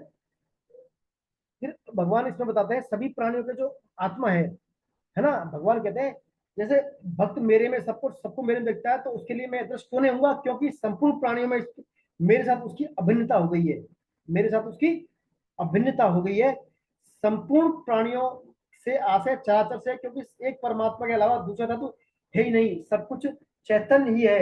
अत्यंत स्नेह के कारण भक्तों की भगवान से अभिन्नता हो जाती है। हालांकि हमें यह ज्ञान है इस सब में लोहा ही है। ऐसे ही भक्त सब, जैसे भिन्न भिन्न लोगों की वस्तुओं में हम लोहा देखते हैं ना, पता है कि इसमें लोहा है, लेकिन अलग अलग उनके आकार स्वरूप आकृति अलग अलग है। जैसे मान लीजिए वो सोने का आभूषण है, तो महिलाएं जैसे अलग अलग आभूषण, लेकिन पता क्या है, सब में है सोना। इसी प्रकार क्या है, भक्त सब क्रिया करते हुए निरंतर भगवान में ही रहता है, भगवान ही सब बर्ताव करते हुए भगवान में रहते हैं। तो देखिए यहाँ पर जो है, एक बार इसमें फिर दोबारा आता है, रामकृष्ण परमहंस जी का प्रसंग आता है।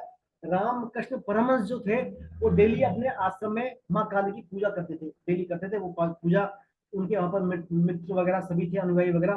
तो एक दिन क्या है, रामकृष्ण पूजा करते करते करते जो है अपने ऊपर ही पुष्प डालने लगे थे, अपने ऊपर ही वो पुष्प डालने लगे, अपनी तरफ ही दीपक जो है करने लगे। तो सबने कहा, भाई रामकृष्ण जी आप क्या कर रहे हैं आज? उन्होंने कहा, भाई आप मेरे को हर जगह ही मेरे को जो है मेरी माँ दिख रही है, मेरे में भी मेरे को मेरी माँ दिख रही है, आप में भी मेरी माँ दिख रही है, आपसे मेरी माँ ही मेरी माँ के दर्शन हो गए मेरे को। तो कहने का तात्पर्य है, जो भगवान कहना चाह रहे हैं कि सब में मुझको, मुझ में सबको दिखता है, ऐसा ही रामकृष्ण परमहंस में अपनी जो है माँ के प्रति भाव था, श्रद्धा थी, है ना, जो हर जगह परमात्मा को देखे। तो ऐसे भक्तों के लिए भगवान क्या है, कभी अदृश्य नहीं होते। फिर स्वामी जी बताते हैं, आपको ये फीलिंग कब आएगी, ऐसा फीलिंग कब आएगी आप में कि सब कुछ भगवान दिखे, आप सब में भगवान दिखे, आप में भगवान दिखे। इनके लिए स्वामी राम सुखदास जी बताते हैं, एक जो है पंच रत्न, या उसको बोलते हैं पंचामृत। स्वामी जी पंचामृत दिया है, 5 बातें बताइए। 5 बातें क्या बताइए, जो गृहस्थ होता है, एक आदर्श या सन्यासी या आदर्श गृहस्थ, या जो अपने संसार में रहते हैं, संसारिक गृहस्थ रहते हुए भी हम 5 बातों को देखकर अपने आप में भगवान को हम देख सकते हैं। कैसे देख सकते हैं? पहला है, मैं केवल भगवान का हूं। क्या? मैं केवल भगवान का हूं और भगवान मेरे हैं। मैं भगवान का और भगवान मेरे, पहली बात। दूसरी आती है, मैं जहां भी रहता हूँ भगवान के दरबार में ही रहता हूँ। क्या? मैं जहां भी रहता हूँ भगवान के दरबार में ही रहता हूँ। मैं जो भी शुभ, तीसरा, मैं जो भी शुभ कर्म करता हूँ वो भगवान का ही कार्य करता हूँ। मैं जो भी शुभ कर्म करता हूँ वो भगवान का ही कार्य करता हूँ। मैं जो भी शुद्ध सात्विक आहार पाता हूँ मैं भगवान का प्रसाद ही पाता हूँ। और पांचवी है, भगवान के दिए गए प्रसाद से मैं भगवान के जनों की सेवा करता हूँ। इस प्रकार स्वामी जी द्वारा एक पंचामृत दिया है, इसको हम अपने आश्रम में लाकर जो है अपने जीवन में समता ला सकते हैं। समता लाकर जो है अपन भगवान का दर्शन भी कर सकते हैं, सभी जनों में, सभी में, सभी की आत्मा में भगवान का दर्शन कर सकते हैं। यदि ये भाव आ जाए अपने में, क्या भाव? मैं भगवान का, भगवान मेरे, मैं जहां भी रहता हूँ भगवान के दरबार में ही रहता हूँ, है ना। मैं जो भी कर्म करता हूँ, क्रिया करता हूँ, जो भगवान का लिए ही करता हूँ। जो भी प्रसाद पाता हूँ वो भगवान का ही प्रसाद पाता हूँ। जो भी मैं दूसरे की सेवा करता हूँ वो भगवान के दिए प्रसाद से भगवान की सेवा करता हूँ। ये पंचामृत जो है, 5 अमृत की बातें हमारे व्यवहार में आ जाए तो हम गैर समता आने के काफी नजदीक हो जाएंगे। इसमें एक उदाहरण आता है गोरा कुमार का। देखिए गोरा कुमार था एक, गोरा कुमार था एक जो है, ये शायद महाराष्ट्र की बात है। तो गोरा कुमार को यार मटकियां बनाता था वो, मटकियां बनाता था। गर्मियों में उसका सीजन चलता था, काफी मटकियां, घड़े वगैरह मिट्टी के बर्तन बनाता था। तो एक दिन गोरा कुमार के यहाँ पर संत ज्ञानेश्वर जी और उनकी बहन मुक्ताबाई और काफी संत उनसे मिलने गए थे, गोरा, इसके गोरा कुमार के। तो वहां पर जो है उनकी बहन मुक्ता, ज्ञानेश्वर जी की बहन थी मुक्ताबाई, वहां गई थी वहां। तो वो जो है संत ज्ञान, गोरा कुमार जो है मटकियां बनाता था। मटकियां बनाकर एक लकड़ी का गोल गोल उस पर डिस्क थी, लकड़ी की डिस्क, उससे क्या है मटकियों को थाप मार के चेक करता कच्ची तो नहीं है वो, मटकी घड़े कच्चे तो नहीं है, पका पका के थाप मार के देखता था। तो उनसे जो है, उनमें क्या नामदेव जी बैठे थे वहां, संत ज्ञानेश्वर जी, नामदेव जी, नामदेव जो कि भगवान के भक्त थे, पांडुरंग के भक्त थे, महाराष्ट्र में पांडुरंग बोलते हैं भगवान को। तो उनके भक्त थे वो नामदेव जी। नामदेव जी यहाँ बैठे हरे थे। कृष्णा। हरे कृष्णा अंजू वीरा जी, बोले, बोलना चाहिए कुछ।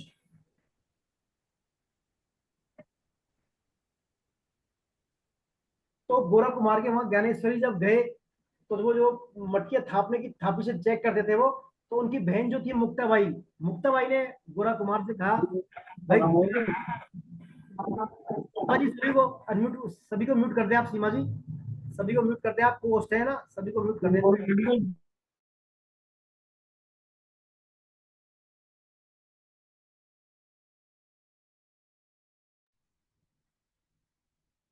तो गोरा कुमार के वहां जो है गोरा कुमार के वहाँ ज्ञानेश्वरी जी की जो बहन थी, उन्होंने कहा भाई गोरा चाचा, आप जो है इन जो मिट्टी के बर्तनों को तो चेक करते हो पक्के हैं कि कच्चे हैं, लेकिन यहाँ जो बहुत सारे बैठे हैं संत बैठे हैं ना, ये इनको भी चेक करने को साधन है क्या आपके पास?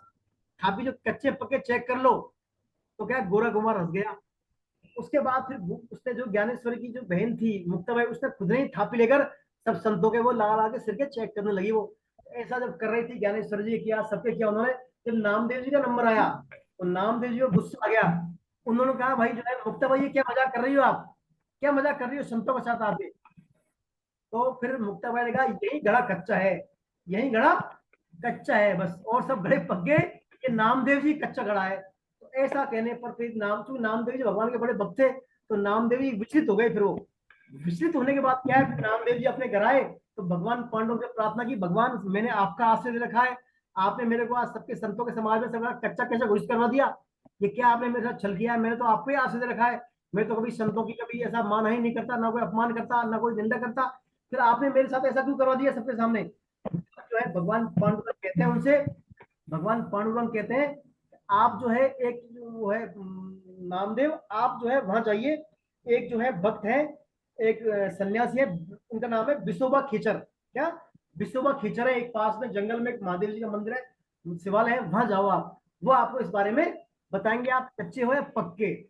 तो फिर क्या है, वो जो है नामदेव जी वहां जाते हैं इसके पास, विशोबा खेचर के पास। तो उस समय क्या है, जब विशोबा खेचर के पास जाते हैं तो विशोबा खेचर जो है महादेव जी के मंदिर में शिवलिंग पर पैर रख के बैठे होते हैं, वो इस पर शिवलिंग पर पैर रख के लेटे हुए होते हैं वो ऐसे। तब जो है नामदेव जी कहते हैं भाई विशोबा खेचर ये क्या कर रहे हो आप, आपने तो शिवलिंग पर पैर रख रखा है, मुझे तो भगवान ने आपके पास भेजा है, आप तो क्या, आप तो शिवलिंग पर पैर रखा, आप कैसे है आदमी आप। तब उन्होंने विश्व को कहा नामदेव मैं तो बुढ़ा आदमी हूँ, मेरा जो है मेरे में तो शरीर में शक्ति नहीं है, आप मेरे को पैर में रख दो जहां पर शिवलिंग ना हो, मतलब अर्थात मेरे पैर को आप शिवलिंग हटा रख दो। तो जैसे ही नामदेव ने उनका पैर हटाकर रखने का प्रयास किया, वहां भी शिवलिंग प्रकट हो गया, दूसरी जगह इधर रखा उधर भी शिवलिंग प्रकट, जहां भी वहां शिवलिंग प्रकट। कहने का तात्पर्य विश्वभा खेचर ने नामदेव जी को भगवान की सर्वव्यापकता का बोध करा दिया, अर्थात भगवान कण कण में भगवान है, कण कण में भगवान है। ये जो है बोध उनको कहीं, यहाँ भी शिवलिंग वहां भी शिवलिंग, कहाँ रखोगे आप बिना उसके, हर जगह भगवान है। ऐसा बोध किसने कराया, विश्वभा खेचर, नामदेव जी को बोध करा दिया पांडुरंग भगवान के पांडुरंग भगवान ने विश्वभा खेचर के माध्यम से। कहने का तात्पर्य हर जगह परमात्मा है। ऐसे जो है भगवान के भक्ति योगी को, ध्यान योगी को, सब में परमात्मा का दर्शन होता है, सब प्राणियों की आत्मा में। तो उसके लिए भगवान कभी अदृश्य होते नहीं, और ना भगवान उनके लिए अदृश्य होते, ना वो भगवान के लिए अदृश्य होता। ये इसमें बात बताइए। दूसरा एक इसमें आती है, जैसे एक कहानी आती है राका और बाका की कहानी। एक राका और बाका थे महाराष्ट्र में, भक्त थे। राका भगवान के बहुत बड़े भक्त थे, और वो तपस्वी भी थे, त्यागी थे, और सत्यवादी थे, वो सदा सत्य बोलते थे। तो उनकी पत्नी का नाम था बाका, उनका नाम था राका और पत्नी का नाम था बाका। तो बाका जो है शारीरिक रूप से थोड़ी टेढ़ी थी, वो बाकापन था उसमें, थोड़ी मतलब सुंदर नहीं थी इतनी ज्यादा, वो क्रूप बोलते थे उस समय, क्रूप थी, और मतलब वो भी लेकिन भगवान की भक्त थी। तो राका जो है क्या है, बहुत गरीब था, तपस्वी था, त्यागी था, भगवान का भक्त था, और वो क्या स्वाभिमानी था, स्वाभिमानी था।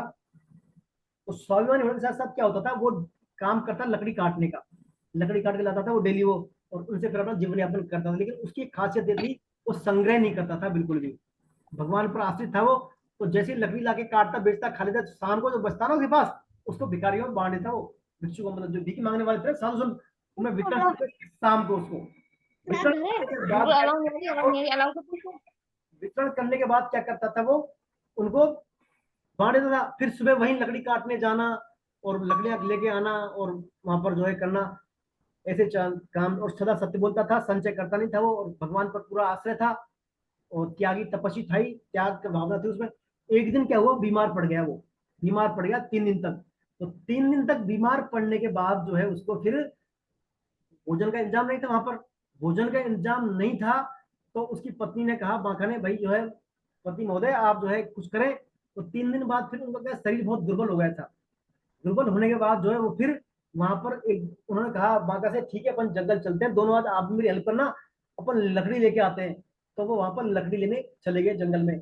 जंगल में लकड़ी काटी राका ने, और बांका ने कलेक्शन किया, बंडल बनाया, फिर ला रहे थे वो, है ना। तो बांका लारे से रखकर राका कुल्हाड़ी लेके आगे चल रहा था। रास्ते में आते समय क्या हुआ, जो है राका को एक सोने की जो है एक 80 रुपयों का भरा बैग मिला। रास्ते में पड़ा था वो, सोने के 80 में भरे, वो रास्ते में पड़ा था। तो राका ने सोचा भाई क्या है, मैं तो त्यागी हूं, तपस्वी, मैं तो उनके हाथ लाऊंगा नहीं, मुझे हाथ लगाना भी नहीं है, मुझे सिर्फ मेरी मेहनत चाहिए, जितना मिला वो खा लूंगा, मैं तो संतोषी हूँ। लेकिन जो मेरी पत्नी आ रही है मेरे पीछे, कहीं वो इनको उठा ना ले, क्योंकि 3 दिन से जो है उनको क्या है, भोजन नहीं मिला, वो उठा ना ले। तो ये सोचकर उसने क्या किया, पैर से मिट्टी डालना शुरू कर दिया उस पर, असरफियों के बैग पर पैर से कुचल कुचल के मिट्टी डालना शुरू कर दिया। तो पीछे जो है उसकी वो बांका आ रही थी पत्नी, तो पत्नी ने देखा भाई क्या कर रहे हैं जो है, फिर पत्नी ने पूछा कि भाई आप क्या कर रहे हो ये। तो राका ने फिर क्या, राका देखिए झूठ बोलता नहीं था, वो सत्य बोलता था, जो मन में बात है वो बोल देता है, वो झूठ छुपा नहीं उसको। तो उसने सच सच बात बता दी उसको, बांका को, भाई बांका ये जो है सोने की असरफियों को बैग है, अभी अभी मुझे यहाँ पर घोड़े के जो है फुट मार के, घोड़े में कोई राजा गया यहाँ से, तो उससे आप गिर गया होगा, तो ये जो है उससे गिर गया होगा, और मैंने इस पर मिट्टी से डाल रहा हूँ ताकि कहीं तुम इनको उठा ना लो, है ना, तुम्हारे अंदर कोई मन में लोभ ना आ जाए। तो उसकी पत्नी बांका ने कहा भाई बांका, अरे वाह भाई बांका, मैं तो समझ रही हूँ आप जो है बहुत बड़े त्यागी हैं और समदर्शी हैं, लेकिन आप तो मिट्टी पर मिट्टी डाल रहे हैं, आप इस मिट्टी पर मिट्टी डाल रहे हैं। मैं तो समझती हूँ मेरा पति में क्या सब सोने में, मिट्टी में, पत्थर में सब समदृष्टि है, लेकिन आप में अभी भी सोने मिट्टी का भेद है आप में, आप इसमें सोने और मिट्टी में आप में भेद है अभी भी। तो ऐसा जब उसकी पत्नी ने कहा, तो फिर राकेश साहब वाकई में मेरी पत्नी तो जो है मेरे से भी उच्च स्तर की जो है त्यागी है, ये तो जानती है, मतलब वास्तव में ये भी मिट्टी है वो भी मिट्टी है। तो ऐसा, ऐसी दृष्टि होनी चाहिए। देखिए योगी की दृष्टि ऐसी होती है, उसकी दृष्टि समता में, कैसा भी संसार में भोग संपन्नता मिले, उसको संग्रह के मौके मिले, लेकिन वो क्या है, बिल्कुल निर्विकार रहे, निर्द्वंद में रहे, द्वंद में नहीं रहे कि लू नहीं लू, निर्विकार निर्द्वंद में रहे, वो ना संतोष में रहे। ऐसा व्यक्ति क्या है, अपने योग में सफल होता है ना। तो यहाँ यही बात इसमें बताइए। चलिए अगला श्लोक पढ़े इसमें 6.33 एंड 34, 6.33 एंड 34 पढ़े। कौन पढ़ेंगे श्लोक, इंदिरा जी के अलावा और कोई भी है क्या पढ़ने में इंटरेस्टेड, हाथ रेज करें आप। सीमा जी आप पढ़ेंगे श्लोक। अच्छा जी मैं थोड़ा बाहर हूँ इसलिए। चलिए कोई बात नहीं, और कोई पढ़ेंगे, ऋतु जी आप पढ़ेंगी।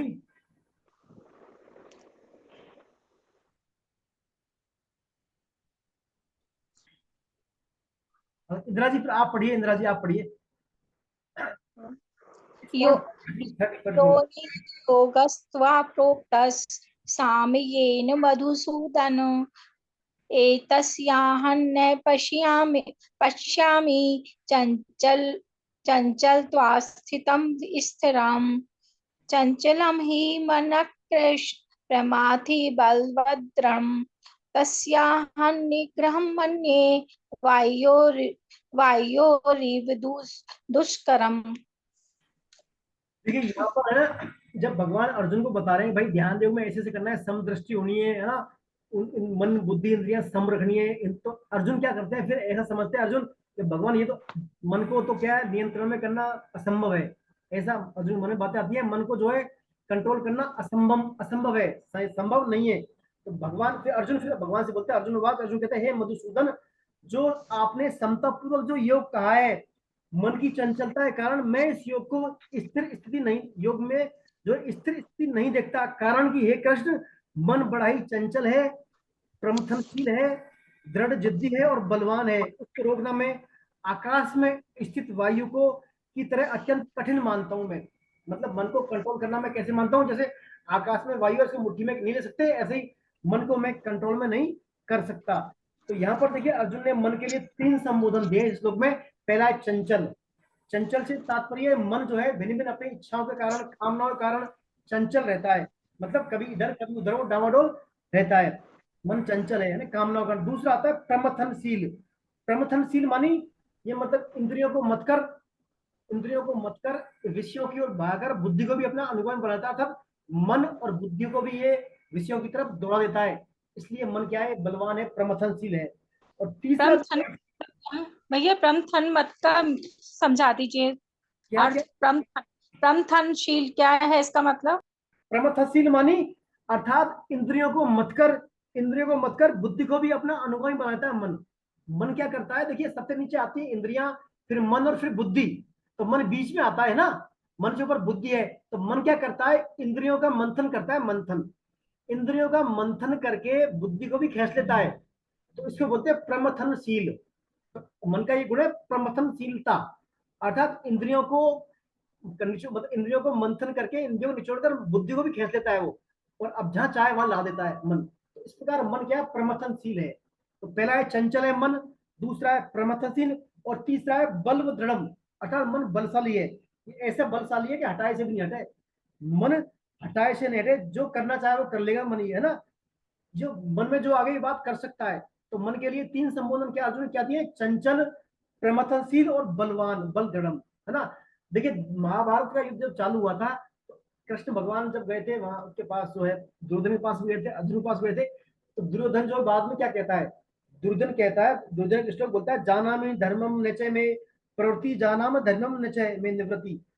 ये जो है भीष्म पितामह कह रहे हैं, मेरा जो मन है ना, मेरा मन प्रवृत्ति को जानता है और निवृत्ति को जानता है, लेकिन मेरी जो है मन प्रवृत्ति को जानता है और निवृत्ति को, लेकिन मेरा मन निवृत्ति में नहीं लगा, प्रवृत्ति में लगता है, पता नहीं मेरे अंदर ऐसा कोई क्या शक्ति है, अर्थात कामना है उसके अंदर, है ना। तो ये मन जो है, मन के कारण ही देखिए अर्जुन का मन भगवान के चरणों में समर्पित था, तो अर्जुन का तो कल्याण हो गया था। और दुर्योधन का मन कितने किसमें था, संसार में, संपत्तियों में, भौतिक संपदाओं में, संसार में, सुख बुद्धि में था। तो मन के कारण दुर्योधन का तो पतन हो गया था और अर्जुन का कल्याण हो गया था।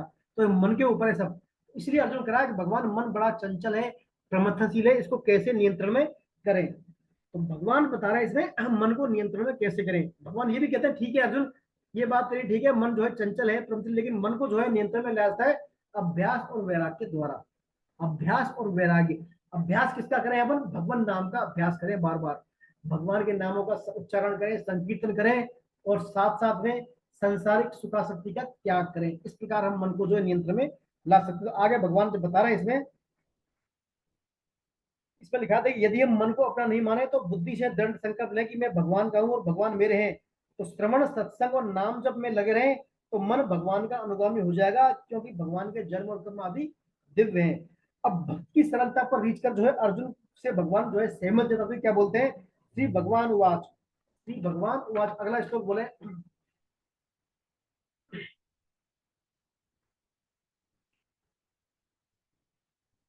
इंदिरा जी, अगला श्लोक बोले इंदिरा जी। श्री भगवानुवाच असंशयं महाभावो मनो दुर्निग्रहचलम् अभ्यासेन तु कौन्तेय वैराग्येण च गुरु गृह्यते। वैराग्येन च गृह्यते, अर्थात हे महाभाव, मन तो बड़ा चंचल है ही, इसको निग्रह करना मतलब कंट्रोल करना भी बड़ा कठिन है। यह तुम्हारा कहना है बिल्कुल ठीक है, परंतु एक कुंती नंदन अभ्यास और वैराग्य के द्वारा जो है इसका नियंत्रण किया, निग्रह किया जाता है, कंट्रोल किया जाता है, संयम किया जाता है अभ्यास और वैराग्य के द्वारा। तो देखिए अभ्यास और वैराग्य के द्वारा करने से तात्पर्य है, यहाँ पर देखिए अर्जुन को क्या बोल रहे हैं भगवान, महाभाव, क्या बोल रहे हैं, महाभाव। महाभाव से तात्पर्य भगवान कह रहे हैं, हे अर्जुन तुम शक्तिशाली हो, वीर वीर हो, है ना, और धैर्यपूर्वक तुम्हें अभ्यास करना पड़ेगा, धैर्यपूर्वक तुम्हें अभ्यास करना पड़ेगा, इतनी जल्दी हार मत मानो। फिर भगवान ने कौनते ही बोला इस श्लोक में, अर्जुन कौनते ही बोल रहे हैं, कौनते इस तात्पर्य भगवान कहना चाह रहे हैं कि अर्जुन तुम्हारी माता जो कुंती है वो बहुत ही वैराग्यवान है ना, वैराग्यवान मतलब आप यहाँ जंगलों में भटक रही है, रात छोड़ दिया, तो कुंती आपकी वैराग्यवान है, विवेकवती है। ऐसे ही तुम भी क्या है अर्जुन, शरीर संसार से विरक्त हो जाओ और अपने आप जो है विरक्त हो जाओ और ध्येय रख के अभ्यास करो, मन अपने आप बस में हो जाएगा। ऐसा भगवान बता रहे हैं कि अभ्यास और वैराग्य के द्वारा जो है मन, देखिए मन को बार बार किसी ध्येय पर लगाना का नाम अभ्यास होता है। मन को बार बार हम किसी ध्येय पर ध्येय लगाएं, ध्यान में लगाएं तो उस अभ्यास है। अभ्यास रोज हो, निरंतर हो, है ना, लेकिन क्या हो, ध्येय में महत्व बुद्धि हो तो अभ्यास दृढ़ हो जाता है। हमारा ध्येय जो उद्देश्य है उसमें महत्व बुद्धि हो, तब हमारा उद्देश्य दृढ़ संकल्पता के साथ हो तो हमें अभ्यास हमारा दृढ़ हो जाएगा। हमारा मान लीजिए से उद्देश्य है मुझे इसी जन्म में भगवत प्रेम प्राप्त करना है, तो मनुष्य जीवन के इस परम लक्ष्य को हम रोज लिखें तो ये बात हमारी अहमता में बैठ जाती है। फिर अपन मैंने कहा ना, हमारा सिस्टम में क्या संकल्प लिखवाते हैं डेली, एक क्वेश्चन आएगा आप क्या आप डेली उद्देश्य लिखते हैं, उसके भी नंबर है इसमें, है ना, नंबर मिलते हैं आपको। तो ऐसा आप उद्देश्य सही लिखेंगे तो हमारा उद्देश्य हमारी अहमता में बैठ जाएगा, दृढ़ता में बैठ जाएगा। और जब हमारे जीवन में दृढ़ता आएगी तो अपने आप फिर क्या है, वैराग्य और अभ्यास अपने आप चला आता जाएगा। तो यहाँ बता रहे हैं, भगवान बता रहे हैं कि कली काल में लगातार भगवान का स्मरण ही सबसे बड़ा अभ्यास है। अभ्यास क्या है? भगवान के नाम का स्मरण कली काल में। रोज जो है भगवान का माला करें, 16 माला करें, भगवान नाम जप करें। और भगवान नाम करने से ही संकीर्तन में मन की चंचलता जितनी जल्दी खत्म होती है उतना किसी अन्य साधन से नहीं। तो संकीर्तन कीर्तन, कीर्तन तो अपन डेली करते हैं, माला जप करते हैं। संकीर्तन को स्वामी जी ऐसा कहते हैं, राम सुखदास जी स्वामी जी, कि संकीर्तन करना मानो शुद्ध देसी घी पीना है। संकीर्तन करना मानो शुद्ध देसी घी पीना है। संकीर्तन बड़ा फलकारी है, पुण्यकारी। संकीर्तन के आप उच्चारण भी करते हैं और श्रवण भी होता है साथ साथ सामूहिक रूप से। तो संकीर्तन बड़ा ही लाभकारी है। तो संकीर्तन करने से क्या है, मन अभ्यास होता है। अभ्यास होने से फिर मन धीरे धीरे क्या है, कंट्रोल में आ जाता है। ये इसमें बात बता रहे हैं। यहाँ में इसमें बता रहे हैं, संसार के भोगों में राग हटे बिना कितना ही अभ्यास कर ले, मन जो है भगवान में लगेगा नहीं। स्वामी जी कहते हैं कि वैराग्य होने के कई उपाय हैं। जैसे शरीर संसार प्रतिक्षण बदल रहा है, हम सब का यह अनुभव है, इसका आदर करें। संसार में जिसके प्रति भी राग है उसकी सामर्थ्य अनुसार न्याय में सेवा कर दें और बदले में कुछ ना चाहें। संसार दुखालय और एहसासवत है, फिर भी हम भगवान की बात नहीं मानकर संसार में सुख खोज रहे हैं। ये कैसे अज्ञान की बात है। भला विषय सुख से किसी की तृप्ति हो सकती है? कभी नहीं। अतः अपने विवेक का सदुपयोग करें, विवेक का सदुपयोग से ही वैराग्य होता है। देखिए वैराग्य की बात जहां तक है, यहाँ पर रज्जब जी का उदाहरण है। राजस्थान में एक संत दादू दयाल हुए, संत दादू दयाल। तो राजस्थान में संत दादू के शिष्य थे इनके रज्जब जी। क्या नाम था? रज्जब जी एक शिष्य थे, संत रज्जब जी, है ना। तो ये राजस्थान की बात है। जयपुर में जयपुर के सांगनेर की बात है। जयपुर के सांगनेर, अपन सांगनेर में बैठे हैं यहाँ। तो जयपुर के सांगनेर में रज्जब जी शादी के लिए एक बार आए थे। यहाँ पर शादी हो रही थी रज्जब जी की, है ना। तो रज्जब जी ने क्या सेहरा बांधा था अपने उस पर, सिर पर सेहरा बांध के वो निकल रहे थे आगे। तो इनके जो है गुरु जी आ गए थे। गुरु जी आगे सामने इनके, तो बस गुरु से इनकी जो आंखें मिली रज्जब जी की, तो गुरुदेव जी ने एक ही शब्द, चावल नहीं खाऊंगी बस, चावल नहीं। गुरुदेव ने एक ही शब्द बोला। एक शब्द बोलने से क्या, रज्जब जी का वैराग्य जाग गया। रज्जब जी दूल्हा बने थे, सेहरा बांधकर वो चल रहे थे। तो गुरुदेव ने क्या बोला, रज्जब थे गज्जब करो, सिर पर बांधी मोर, आया था हरि भजन को और कीनी नरक में ठोर। रज्जब तू गज्जब करी, सिर पर बांधी मोर, आया था हरि भजन को और कीनी नरक में ठोर। दादू से सतगुरु मिले और शिष्य रज्जब से जान, एक ही सबसे सुलझ गई रही ने खींचा तान। तो एक ही सबसे जो है रज्जब जी ने वो सेहरा उतार दिया और वो क्या है, वैराग्य में आ गए, पूरे वैराग्य में। कहने की बात ये, वैराग्य जो है ना, बड़े पुरुषों की कृपा से, भगवत आश्रय से ही आता है। अपन चाहे कितना ही मन बुद्धि का आश्रय ले लें, संसार का आश्रय ले लें, जब तक भगवत कृपा नहीं होगी, संतों की कृपा नहीं होगी, तब तक क्या है, वैराग्य वाला भाव भी नहीं आता। या फिर आप बहुत भगवान नाम जप करें तो भगवान नाम की कृपा से भी जो है वैराग्य की भावना आ सकती है ना। ये इसमें वैराग्य वाली बात है। देखिए ये वैराग्य कब आएगा हमारे में, ये वैराग्य कब आएगा? देखिए विवेक पूर्वक जब भी कोई कर्म करेंगे, जो भी कर्म करेंगे, विवेक पूर्वक कर्म करने से ही कर्मों का राग मिटता है या कर्मों का वेग मिटता है। क्योंकि राग मिटाने की शक्ति क्या है, कर्म में नहीं है। राग मिटाने की शक्ति किसमें है? प्रत्युत विवेक में है। राग मिटता है विवेक से। जिसमें योगारूढ़ होने की लालसा है, अर्थात योग में स्थित होने की लालसा है या भगवत भक्ति मार्ग में आने की लालसा है, वह सब कर्म विवेक पूर्वक ही करता है। विवेक तब विकसित होता है जब साधक कामना की पूर्ति में परतंत्रता और कामना की अपूर्ति में अभाव का अनुभव करता है। परतंत्रता और अभाव तो कोई नहीं चाहता, जबकि कामना करने से ही दोनों नहीं छूटते। कर्मी जो होता है ना, कर्मी या भोगी, सकाम कर्मी, वो तो क्या कर्म करता है, किसके लिए? कामना की पूर्ति के लिए। तो वो क्या है, योगी नहीं है। लेकिन जो कर्म योगी है वो क्या त्याग कर दूसरों के हितों में कर्म करता है, वही योगी है, अर्थात योगारूढ़ है। तो यहाँ पर नहीं, कर्म करने से व्यक्ति की पहचान होती है। कर्म करने से ही जो है व्यक्ति की पहचान होती है कि वो कर्मयोगी है या नहीं। जब तक कर्म नहीं करेगा, वो पुरुषार्थ नहीं करेगा, तब तक उसका जो है आइडेंटिफाई नहीं होगा। तो इस श्लोक में यही बताया है भगवान ने मन को जो है अभ्यास और वैराग्य के द्वारा संयमित किया जा सकता है। बार बार अभ्यास करने से मन संयमित हो जाता है। भगवान ने मन के निग्रह के 2 उपाय बताए हैं।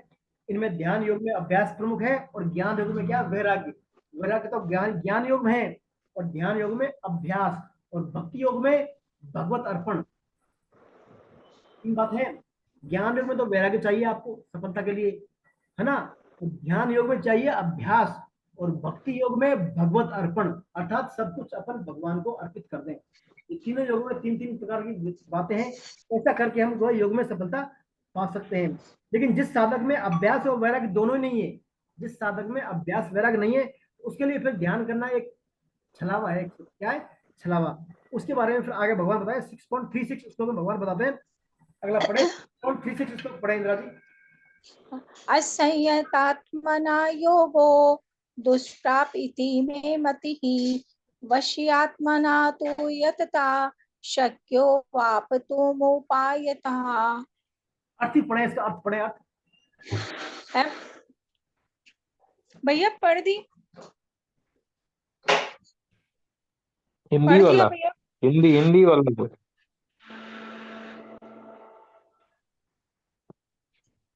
भैया पढ़ दिए मैंने। अर्थ पढ़े। मैम ये हिंदी वाला भी पढ़िए जो अर्थ दिया है नीचे, जिसका मन नहीं है। अच्छा, अर्थ वाला भी पढ़ना। जिसका मन पूरा वश में नहीं है, जिसके द्वारा योग प्राप्त होना कठिन है, परंतु उपाय पूर्वक यत्न करने वाले तथा वश में किए हुए मन वाले साधक को योग प्राप्त हो सकता है, ऐसा मेरा मत है। आत्मना, जिसका मन पूरी तरह वश में नहीं है, जिसके द्वारा योग प्राप्त करना कठिन है, वस्तुतः मनोनिग्रह की अपेक्षा मन से राग द्वेष का हटना। देखिए इस श्लोक में जो है ना बताया, जिसका मन वश में नहीं है उसके द्वारा योग प्राप्त होना कठिन है। जिसका मन वश में नहीं है ना, मन बुद्धि इंद्रियों का पूरी वश करने का सिस्टम है इस चैप्टर में। तो यह बता रहा है जिसका मन वश में नहीं है उनका योग प्राप्त होना कठिन है। अर्थात उपाय पूर्वक यत्न करने वाले तथा वश में के हुए मन वाले साधक को योग प्राप्त हो सकता है। तो प्रयास कर रहा हूं उसके लिए। अब प्रयास करने के बारे में भगवान बताते हैं इसमें, प्रयास करने वाले बारे में।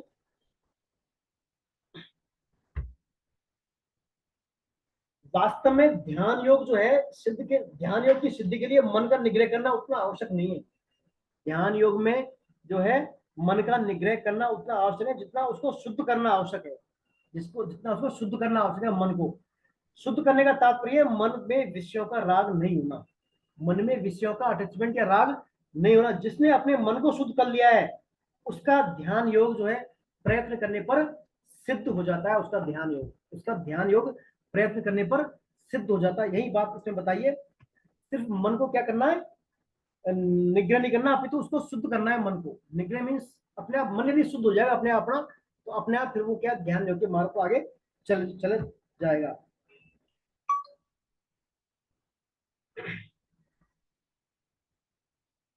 जिनका संयम या प्रयत्न शिथिल है उनके लिए योग प्राप्ति कठिन है। तो फिर उनकी क्या गति होगी? कहीं शिथिल प्रयत्न करने वाले साधक का पतन तो नहीं हो जाएगा? अब अर्जुन ये प्रश्न पूछ रहे हैं। अर्जुन उवाच, बोलिए अगला श्लोक बोले 6.373839।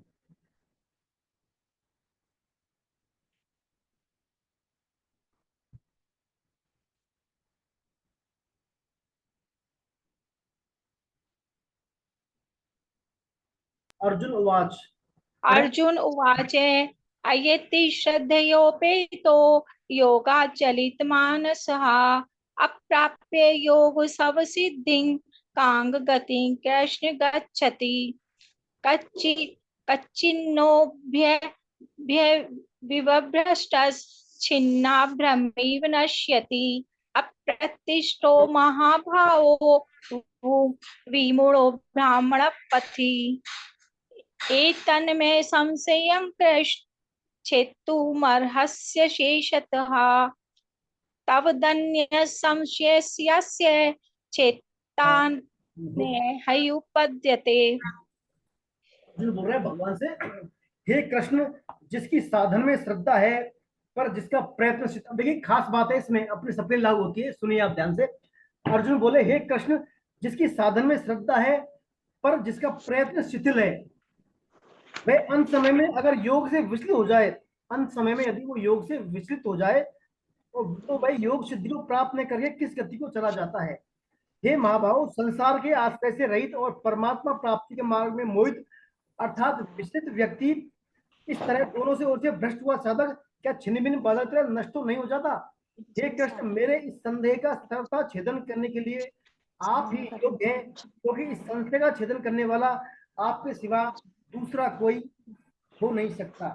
तो यहाँ पर देखिए भगवान जो है अर्जुन जो है भगवान से कह रहे हैं, अंत समय में यदि मान लीजिए कोई व्यक्ति पूरे समय तो जीवन में कर रहा है, योग में स्थित, समता में स्थित, भगवान में, लेकिन किन्हीं कारणों से अंत समय में यदि भगवान में उसका रुचि खत्म हो जाए या योग में नहीं रहे वो, है ना, योग उसका शिथिल हो जाए, प्रयत्न में शिथिल आ जाए, तो उसकी क्या गति होगी, उस बारे में जो है भगवान से अर्जुन पूछ रहे हैं। लेकिन अर्जुन की तरह हमारी स्थिति भी प्राय कुछ ऐसी द्वंद्वात्मक है। जैसे अर्जुन कह रहा है ना भाई, हम अब जैसे कर रहा है शुरू में, मान लीजिए लास्ट में नहीं कर पाता, सबका स्थिति अक्सर ऐसी होती है। तो अर्जुन की तरह हमारी स्थिति प्राय ऐसी है, दुविधा में दोनों गए माया मिली न राम। हम देख कहते हैं भाई भगवान का भजन भी कर लें और संसार में जो है हम संसारिक सुख में भी आसक्ति पूर्वक कोई भोग कर लें, ऐसा रहते हैं ज्यादातर। तो उसमें बताया गया दुविधा में दोनों गए माया मिलम, लेकिन भक्तों को भगवान का बल होता है। अर्जुन का भगवान श्री कृष्ण पर अटूट विश्वास है, तभी तो उन्होंने एक अक्षौणी सेना को छोड़कर निशस्त्र भगवान को ही जो है स्वीकार किया था। इसी कारण तमाम संशयों के बाद भी अर्जुन लक्ष्य प्राप्त करते हैं। यहाँ पर जो है देखिए अर्जुन से भगवान पूछ रहे हैं कि यदि अंत समय में यदि मान लीजिए वो जो शिथिलता आ जाए तो उनकी गति क्या होगी। और ये सब बात भगवान से अर्जुन इसलिए पूछ रहे हैं, अर्जुन को क्या है, अर्जुन को भगवान में पूरी तरह विश्वास है, श्रद्धा है ना, श्रद्धा विश्वास तो है ही, तभी तो उन्होंने क्या इससे पहले उनकी सेना को छोड़कर भगवान का चयन किया था। तो ये सब बात अर्जुन से भगवान पूछ रहे हैं। आगे फिर भगवान बोलते हैं, ये बात पूछने के बाद भगवान अर्जुन से बोलते हैं, पढ़े इंद्रा जी, पढ़े अगला श्लोक। श्री भगवान श्रीभगवानुवाच पार्थ नैवेनामुत्रो विनाशस्तस्य विद्यते न हि कल्याणकृत् कश्चित् दुर्गतिं तात गच्छति। हे प्रथानंदन, उसका न तो श्लोक में और न परलोक में ही विनाश होता है, क्योंकि हे प्यारे, कल्याणकारी काम करने वाला कोई भी मनुष्य दुर्गति को नहीं जाता।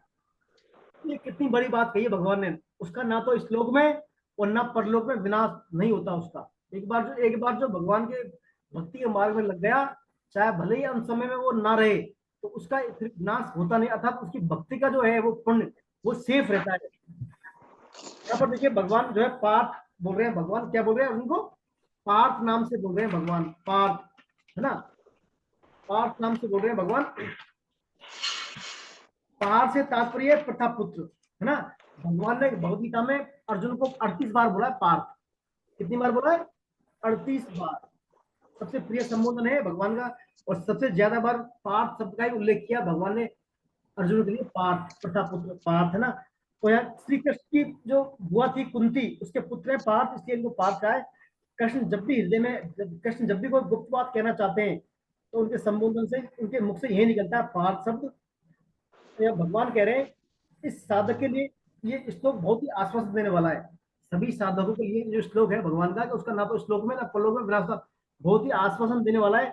भगवान कह रहे हैं जिसके भीतर एक बार साधन के संस्कार पड़ गए, जिसके भीतर एक बार साधन के संस्कार पड़ गए, वे फिर नष्ट नहीं होते। कारण कि योग की ऐसी महिमा है, उस परमात्मा के जो काम किया जाता है वह सत्य होता है और सत्य का कभी अभाव होता नहीं। इसलिए उसका न तो इस जन्म में और न मरने के बाद ही परलोक में पतन होता है ना, पतन उनका होता नहीं। देखिए 3 बात होती है, पदार्थ, क्रिया, भाव और उद्देश्य। पहले आता है पदार्थ, सबसे नीचे, फिर क्रिया, फिर भाव और फिर उद्देश्य। ये उत्तरोत्तर एक दूसरे से श्रेष्ठ हैं, अर्थात इन चारों में उद्देश्य सर्वश्रेष्ठ है। परमार्थिक मार्ग में उद्देश्य की ही प्रमुखता है। आपका उद्देश्य कैसा है और फिर भाव कैसे, इस पर निर्भर करता है। एक बात समझे, पुराने पाप चाहे कितने भी हों, लेकिन यत्नशील साधक की दुर्गति नहीं कर सकते, क्योंकि सारे पाप और क्रियाएं अज्ञान पर ही टिके हैं। अज्ञान खत्म तो संपूर्ण पाप भी भस्म। यहाँ पर देखिए अज्ञान की बात है। देखिए आप इसमें आती है भरत मुनि से, भरत मुनि कहानी आती है इसमें, और गजेंद्र हाथी की बात है। भरत मुनि क्या है, पूरी हिंदुस्तान के सम्राट थे, भरत मुनि जो है पूरे हिंदुस्तान के सम्राट थे, वो भगवान के भक्त थे। उन्होंने अपने अंत समय में क्या किया, संपूर्ण राज को छोड़ दिया, संपूर्ण राज का त्याग करके वो एकांत में तपस्या करने चले गए थे संन्यास लेकर। लेकिन अंत समय में क्या हुआ, एक हरिण आ गया उनके पास। हिरण के पीछे क्या है, सिंह लगे हुए थे शिकार के लिए। तो उनकी फिर क्या, उन्होंने उस हिरण को अपने आश्रम में आश्रय दे दिया और हिरण में उनकी आसक्ति हो गई, हिरण में उनकी आसक्ति हो गई। तो अंत समय में भी उनकी हिरण में आसक्ति रही। तो हुआ क्या, फिर शरीर देह छोड़ने के बाद अगला देह उसको हिरण का ही मिला, भरतमुनि जी को अगला देह हिरण का ही मिला। लेकिन हिरण का देह प्राप्त करने के बाद भी उनके मन में क्या है, भक्ति भाव के संस्कार हूबहू चले गए थे। हिरण बनने के बाद भी क्या करते, वो हमेशा सूखी घास खाते थे, सूखी घास खाते थे, एकांत में रहते थे, प्रभु का चिंतन करते थे। हिरण रूप में भी वो ना हिरणों के झुंडों से दूर रहते थे, वो सिर्फ सूखे पत्ते निर्वाह के लिए खाते थे और एकांत में बिल्कुल भगवान ध्यान में लीन रहते थे। और ऐसा करने के बाद हिरण के बाद फिर वो अगली जो उनकी कल्याण, उनको परमात्मा की प्राप्ति हुई थी। तो चूंकि पूर्व जन्म में वो भक्तों में भगवान के संस्कार थे, उसमें भक्ति के संस्कार थे भरत मुनि में, तो अगले जन्म में भले ही उसका हिरण में आसक्तिकरण, हिरण की योनि मिल गई, लेकिन उनको क्या है, कल्याण उनका हो गया, परमात्मा की प्राप्ति अगले जन्म में उनकी फिर हो जाती। इसी तरह गजेंद्र हाथी की बात भी आती है। गजेंद्र वंश में आप देखते हैं, एक जो पहले राजा था, इंद्रधुम्न नाम के राजा थे, इंद्रधुम्न नाम के राजा थे। तो वो क्या है, एक बार राजपाट छोड़कर अपना भगवान के भक्त थे वो इंद्रधुम्न। तो इंद्रधुम्न ने क्या किया, अपनी वृद्धावस्था आने के पश्चात अपना राजकार्य छोड़कर वो मलय पर्वत पर तपस्या करने के लिए चले गए, वो सब राज छोड़ दिया उन्होंने। तो जब अगस्त मुनि ने ये देखा, अगस्त मुनि ने यह देखा कि जो राजा अपने राजपाट को सबको छोड़कर तपस्या करने चला गया है, एकांत में उपासना कर रहा है, अर्थात ये अपने मनमाने धर्म का आचरण कर रहा है, इसने गुरुओं से सलाह मिली, न ऋषियों से परामर्श किया, ये अपना मनमाने धर्म का आचरण कर रहा है। तो अगस्त मुनि ने क्रोधित होकर को शाप दिया कि इसकी बुद्धि जो है एक मतवाले हाथी के समान हो जाए और हाथी की योनि प्राप्त हो जाए इसको। इस राजा की बुद्धि जो है हाथी मतवाला है, अपने मनमाना आचरण कर रहा है धर्म का, तो हाथी जैसी बुद्धि हो जाए और हाथी वाली योनि इसको प्राप्त हो जाए। तो राजा अगले जन्म में फिर हाथी बनते हैं, वो क्या बनते हैं, हाथी बन जाते हैं वो, है ना। हाथी बनने के बाद क्या है, फिर जो है एक दिन वो तालाब में जाते हैं पानी पीने के लिए। तो वहां उन पर क्या है, जो है मगरमच्छ अटैक कर देता है उन पर। अटैक करने के बाद क्या है, जो है फिर अटैक कर देता है तो फंस जाते हैं वो। तब देखते हैं उनके परिवार वाले जो लोग थे, हाथी उनके हाथी की हथनियां पुत्र सब उनको छोड़ देके चले जाते हैं। तो फिर वो अंत समय में क्या भगवान की स्तुति करते हैं, क्योंकि पूर्व जन्म में उनके संस्कार थे, पूर्व जन्म में उनके भले हाथी तो क्या जड़ बुद्धि है, जड़ योनि होता है हाथी, भोग योनिया के जाने भगवान, लेकिन उन्हें पूर्व जन्म के संस्कार के कारण हाथी ने भगवान की स्तुति की है। और भगवान की स्तुति करने के बाद भगवान वासुदेव तुरंत ही उनसे प्रसन्न होकर उनकी रक्षा करने आते हैं और जो फिर उनको मुक्ति मिल जाती है, उनको क्या भगवान के धाम ले लेते हैं वो और उसकी जो है भगवान की मुक्ति कर देते हैं। कहने का तात्पर्य है, यदि एक बार व्यक्ति भक्ति के मार्ग में लग जाए तो फिर उसका कभी पतन होता नहीं। ये तत्कालिक व्यवस्थाओं से उसको जो है अधोगति मिल जाए, लेकिन उस योनि में भी उसके प्यार संस्कार हूबहू रहते हैं, उसका पतन कभी होता नहीं। यही बात श्लोक भगवान ने बताई। अब 6.41 पढ़े श्लोक 6.41। प्राप्य पुण्य कृता लोकान उषित्वा शाश्वती समाहा शुचीनाम श्रीमतां गेहे योग भ्रष्टो बीजायते। अब भगवान बता रहे हैं आगे ऐसा व्यक्ति की क्या गति होती है। वह योग भ्रष्ट पुण्य कर्म करने वालों के लोगों को प्राप्त होकर फिर वहां बहुत वर्षों रहकर फिर यहाँ शुद्ध श्रीमान ममता रहित श्रीमान घर में जन्म लेता है। क्या होता है, देखिए व्यक्ति एक बार अपने भक्ति के मार्ग से डिसमिस हो गया तो अगले जन्म में क्या होगा, अगले जन्म में वो हो जाएगा योग भ्रष्ट। उसको बोलेंगे योग भ्रष्ट, मतलब योग से भ्रष्ट हो गया वो। तो वो योग भ्रष्ट साधक जो है क्या करेगा, अच्छे लोगों में जाएगा, वहां जाएगा, ऐसे परिवार में जन्म लेगा ताकि वहां पर अपनी बची कुची यात्रा को पूरी कर सके वो। या तो किसी विद्वानों घर में जन्म लेगा, या भगवान के भक्तों घर में जन्म लेगा, या ऐसे घर में जन्म लेगा जहां उसकी साधना है जो यात्रा पूरी हो सके। ये नहीं कि वापस जो है एक बार पूरी मूड योनि प्राप्त हो गया वापस जीरो पे आ गया। जैसे हम मान लीजिए गिरिराज जी परिक्रमा देने जाते हैं गोवर्धन की, तो मान लीजिए रास्ते में थक जाते हैं, सो जाते हैं, वहां रेस्ट करते हैं, फिर नेक्स्ट परिक्रमा वहीं से स्टार्ट करते हैं ना, खत्म नहीं होती है वो। ऐसे ही ये जो है योग भ्रष्टों की यात्रा अगली योनि में वहीं शुरू होती है जहां पहली पिछली बार जब भ्रष्ट हो जाते हैं वो, उनका योग खत्म हो जाता है, योग मतलब रुक जाता है, योग की वृद्धि अगले जन्म में उनकी यात्रा वहीं से शुरू होती है। तो वहां से यात्रा शुरू होकर वो क्या है, ऐसे शुद्ध मानी ऐसे सात्विक घरों में जन्म लेते हैं वो।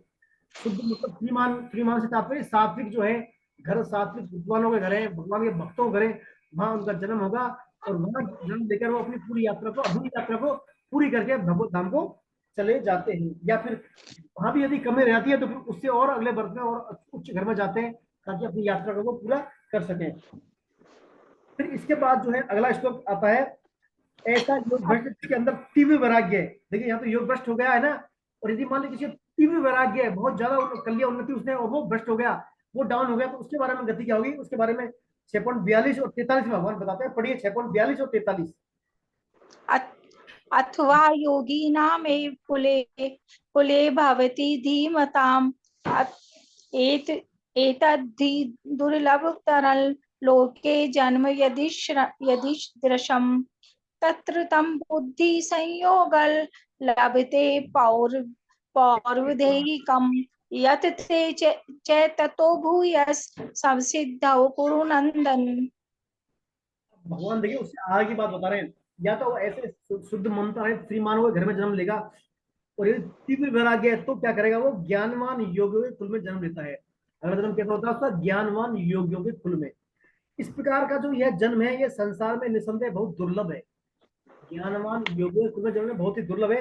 हे कुरुनंदन, वहां पहले उसको पहले मनुष्य जन्म की साधन संपत्ति अनायास ही प्राप्त हो जाती है, फिर उससे वह साधन की सिद्धि के विषय में उन्हें विशेषता से यत्न करता है। देखिए यहाँ ऐसे योग भ्रष्ट की गति का वर्णन है जिसके भीतर वासना नहीं है, जिसके भीतर क्या वासना नहीं है, वो तीव्र वैराग्य है, ऐसे योग की गति का वर्णन है। अपितु तो तीव्र वैराग्य होने के साथ साथ जो परमात्मा का उद्देश्य रखकर तेजी से साधन में लगा हुआ है, ऐसे वैराग्यवान योग भ्रष्ट को स्वर्ग आदि लोकों में नहीं जाना पड़ता, वह सीधे ही ज्ञानवान योगियों के कुल में जन्म लेता है, जहां उसे महापुरुषों का संग सहज ही उपलब्ध हो जाता है। महापुरुषों का संग मिलने की दृष्टि से ही योग भ्रष्ट का यह जन्म दुर्लभतर बताया गया है। देखिए जीवन में महापुरुषों का संग मिलना बहुत ही महत्वपूर्ण है। आपको अच्छा घर मिल सकता है, अच्छी सुख सुविधाएं, संपत्ति, परिवार मिल सकता है, लेकिन महापुरुषों का संग मिलना बहुत ही दुर्लभ है। ये किसको मिलता है, ज्ञानवान योगियों को मिलता है। नारद जी कहते हैं मनुष्य जन्म तो दुर्लभ है ही, पर मनुष्य जन्म में महापुरुषों का संग मिलना और भी दुर्लभ है। महासंगस्तु दुर्लभो अगम्यो अभोगस्य, अर्थात मनुष्य जन्म तो दुर्लभ होने के साथ साथ है ही, लेकिन जो यदि आपको महापुरुषों का संग मिल गया, ये बड़ा दुर्लभ क्षण है। महापुरुष जो है आसानी से नहीं मिल पाते। कहते हैं जब हमारे पुण्य कर्मों का उदय होता है ना, जब पुण्य कर्मों का, हमारे पूर्व जन्म के पुण्य कर्मों का उदय होता है, तब हमें क्या है, महापुरुषों के सत्संग, साधु संतों के, सच्चे साधुओं के या भगवान के भक्तों के संग मिलता है, तब जाकर मिलता है, वैसे नहीं मिलता। और बिनु हरि कृपा मिले ही नहीं संता, मानस में आता है।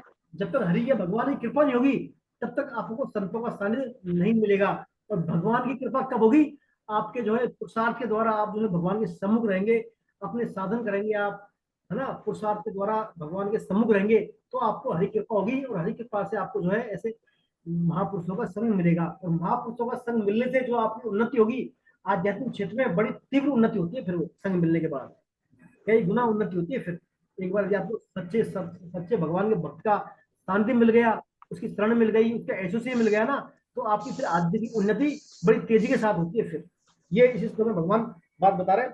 फिर जो है ऐसा जो जन्म शुद्ध श्री मानव घर में जन्म देने वाला योग भ्रष्ट क्या करता है, फिर वहां जन्म लेकर वो व्यक्ति क्या करता है, उसके बारे में जो श्लोक में बता रहे हैं भगवान। 6.45 पढ़े आप। पूर्वाभ्यासेन तेनैव हरियते हि वशोऽपि स जिज्ञासुरपि योगस्य शब्द ब्रह्माति वर्तते प्रयत्नाद्यत्मानस्तु योगी संशुद्धि कल विषयः अनेक जन्म संसिद्ध ततो याति परां गतिम्। देखिए ऐसा जो है योग साधक क्या करता है, भोग के परवश हुआ, ऐसा योग साधक भोगों के परवश हुआ, पहले मनुष्य जन्म में किए हुए साधन के कारण ही परमात्मा की तरफ खिंच जाता है, अर्थात पूर्व जन्म के कर्मों के कारण ही वो परमात्मा के सम्मुख होता है। क्योंकि समता का जिज्ञासु भी, क्योंकि योग या समता का जिज्ञासु भी वेदों में कहे हुए सकाम कर्मों का अतिक्रमण कर जाता है, परंतु जो योगी प्रयत्न पूर्वक कर्म करता है और जिसके पाप नष्ट हो गए हैं तथा जो अनेक जन्मों से सिद्ध हुआ है, वह योगी फिर परम गति को प्राप्त हो जाता है। देखिए परम गति को प्राप्त होता है बाद में वो। अब यहाँ देखिए संसारिक जो संपत्ति है ना अपनी, संसारिक संपत्ति तो क्या है, मरने पर छूट जाती है। संसार में जो संग्रह के लिए हम भोग संग्रह करते हैं ना संपत्ति, वो तो क्या है शरीर छोड़ने पर सदा छूट जाती है। लेकिन परमार्थिक जो संपत्ति है, हमारी परमार्थिक संपत्ति मरने के बाद भी हमारे साथ जाती है। योगियों के कुंभ में जब मेरे वाले साधक की बुद्धि में पूर्व जन्म के संस्कार स्वतः ही जागृत जाते हैं और पहले किए हुए साधन उन्हें बिना परिश्रम के ही मिल जाता है। देखिए पूर्व जन्म का जो भजन आपका साधन है वो अगले जन्म में बिना परिश्रम के अनायास ही आपको मिल जाता है। ये बात इसमें भगवान बता रहे हैं। देखिए योग का जिज्ञासु, जब बताया योग का जिज्ञासु अर्थात जो भी योग में स्थित नहीं हुआ है, अर्थात योग नहीं हो लेकिन योग में स्थित होने का जिज्ञासु है, अर्थात उसमें आपके कल्याण का भाव है। तो अभी योग का जिज्ञासु है वो अभी योगारूढ़ नहीं हुआ है, भोग संग्रह में उसकी रुचि मिट नहीं है, लेकिन सिद्धांत से वह भोग संग्रह को महत्व नहीं देकर योग को ही महत्व दे रहा है। तो ऐसा दृढ़ निश्चय करने वाला जिज्ञासु भी ब्रह्मलोक तक के भोगों का अतिक्रमण कर भगवान के सम्मुख हो जाता है। योग के जिज्ञासु की यह महिमा बहुत ही आश्चर्यजनक है। योग भ्रष्ट कोई साधारण जो है योगी नहीं, अपितु हजारों मनुष्यों में से एक जो है सिद्धि के लिए प्रयत्न करने वाला होता है। योग भ्रष्ट हजारों में से एक ही होता है, और ऐसे योग के लिए प्रयत्न करने वाले साधकों में से कोई योग भ्रष्ट हो सकता है। जैसे मान लीजिए कोई आचार्य की परीक्षा में फेल हो गया, कोई आचार्य की परीक्षा में फेल हो गया तो शास्त्रीय मध्यमा से तो नीचे थोड़ी होगा। शास्त्रीय जो मध्यमा कर चुका है बी लेवल की, वो तो उससे नीचे थोड़ी है, भले ही उसमें फेल हो गया तो आगे जो वहीं से शुरुआत यात्रा होती है। ऐसे ही योग भ्रष्ट में क्या है, योग की महिमा है ना कि भ्रष्ट की। योग भ्रष्ट में योग की महिमा है ना कि भ्रष्ट की। तो देखिए यहाँ पर स्वामी जी कहते हैं आपको मनुष्य का जन्म मिल गया कलयुग में, तो ये मनुष्य जन्म मिलना ही आपकी भगवत प्राप्ति की गारंटी है। मनुष्य जन्म मिलना ही आपकी भगवत प्राप्ति की गारंटी है। मनुष्य जन्म के साथ ही आपको पूरी योग्यता और पात्रता भी जो भगवान ने दे दी है, पूरी योग्यता और पात्रता भगवान ने दे दी है। अब हमें अपने आप के उद्धार के लिए यत्न पूर्वक प्रयास करने चाहिए, क्योंकि मनुष्य मात्र प्रयत्न पूर्वक यत्न करने से ही परम गति को प्राप्त हो सकता है। हमें भगवान ने विवेक जो है विवेक विचार और कर्म स्वातंत्र जो दिया है हमारे को, तो विवेक पूर्वक कर्म करके हम जो है हमारा उद्देश्य प्राप्त कर सकते हैं। काफी हद तक तो भगवान ने दे दिया अपने को। हम गीता के सम्मुख हैं, भगवत गीता पढ़ रहे हैं, भक्तों का संग है और साथ मनुष्य है और स्वाध्याय कर रहे हैं। काफी हद तक तो भगवान ने दे दिया, बस कमी है हमारे मन से प्रयास करने की। मन से यदि प्रयास करना लग जाएंगे भगवान के सम्मुख होने का, तो हमें फिर क्या है भगवान से जो है कल्याण से हमें कोई रोक नहीं सकता। तो ये तो है योग भ्रष्ट की महिमा। दो दूसरे पढ़िए योग भ्रष्ट का क्या होता है ना, ऐसे से वो अगले जन्म में कर लेता है यात्रा पूरी। अब भगवान बताए योग भ्रष्ट की, तो अब अर्जुन पूछते हैं आपने भगवान योग भ्रष्ट के बारे में बता दिया, अब जो योगी होते हैं, कर्म योगी भी है, ज्ञान योगी है, भक्ति योगी है, थोड़ा इनके बारे में बताओ आप, कौन इनमें अच्छा है, कौन श्रेष्ठ है ना, किस कौन आपको प्रिय है, इस बारे में बताओ। तो अगले श्लोकों में भगवान जो है योगियों के बारे में बता रहे हैं। पढ़े अगला तपस्विभ्योऽधिको योगी ज्ञानिभ्योऽपि मतोऽधिकः कर्मिभ्यश्चाधिको योगी तस्माद् योगी भवार्जुन। Dipanshu,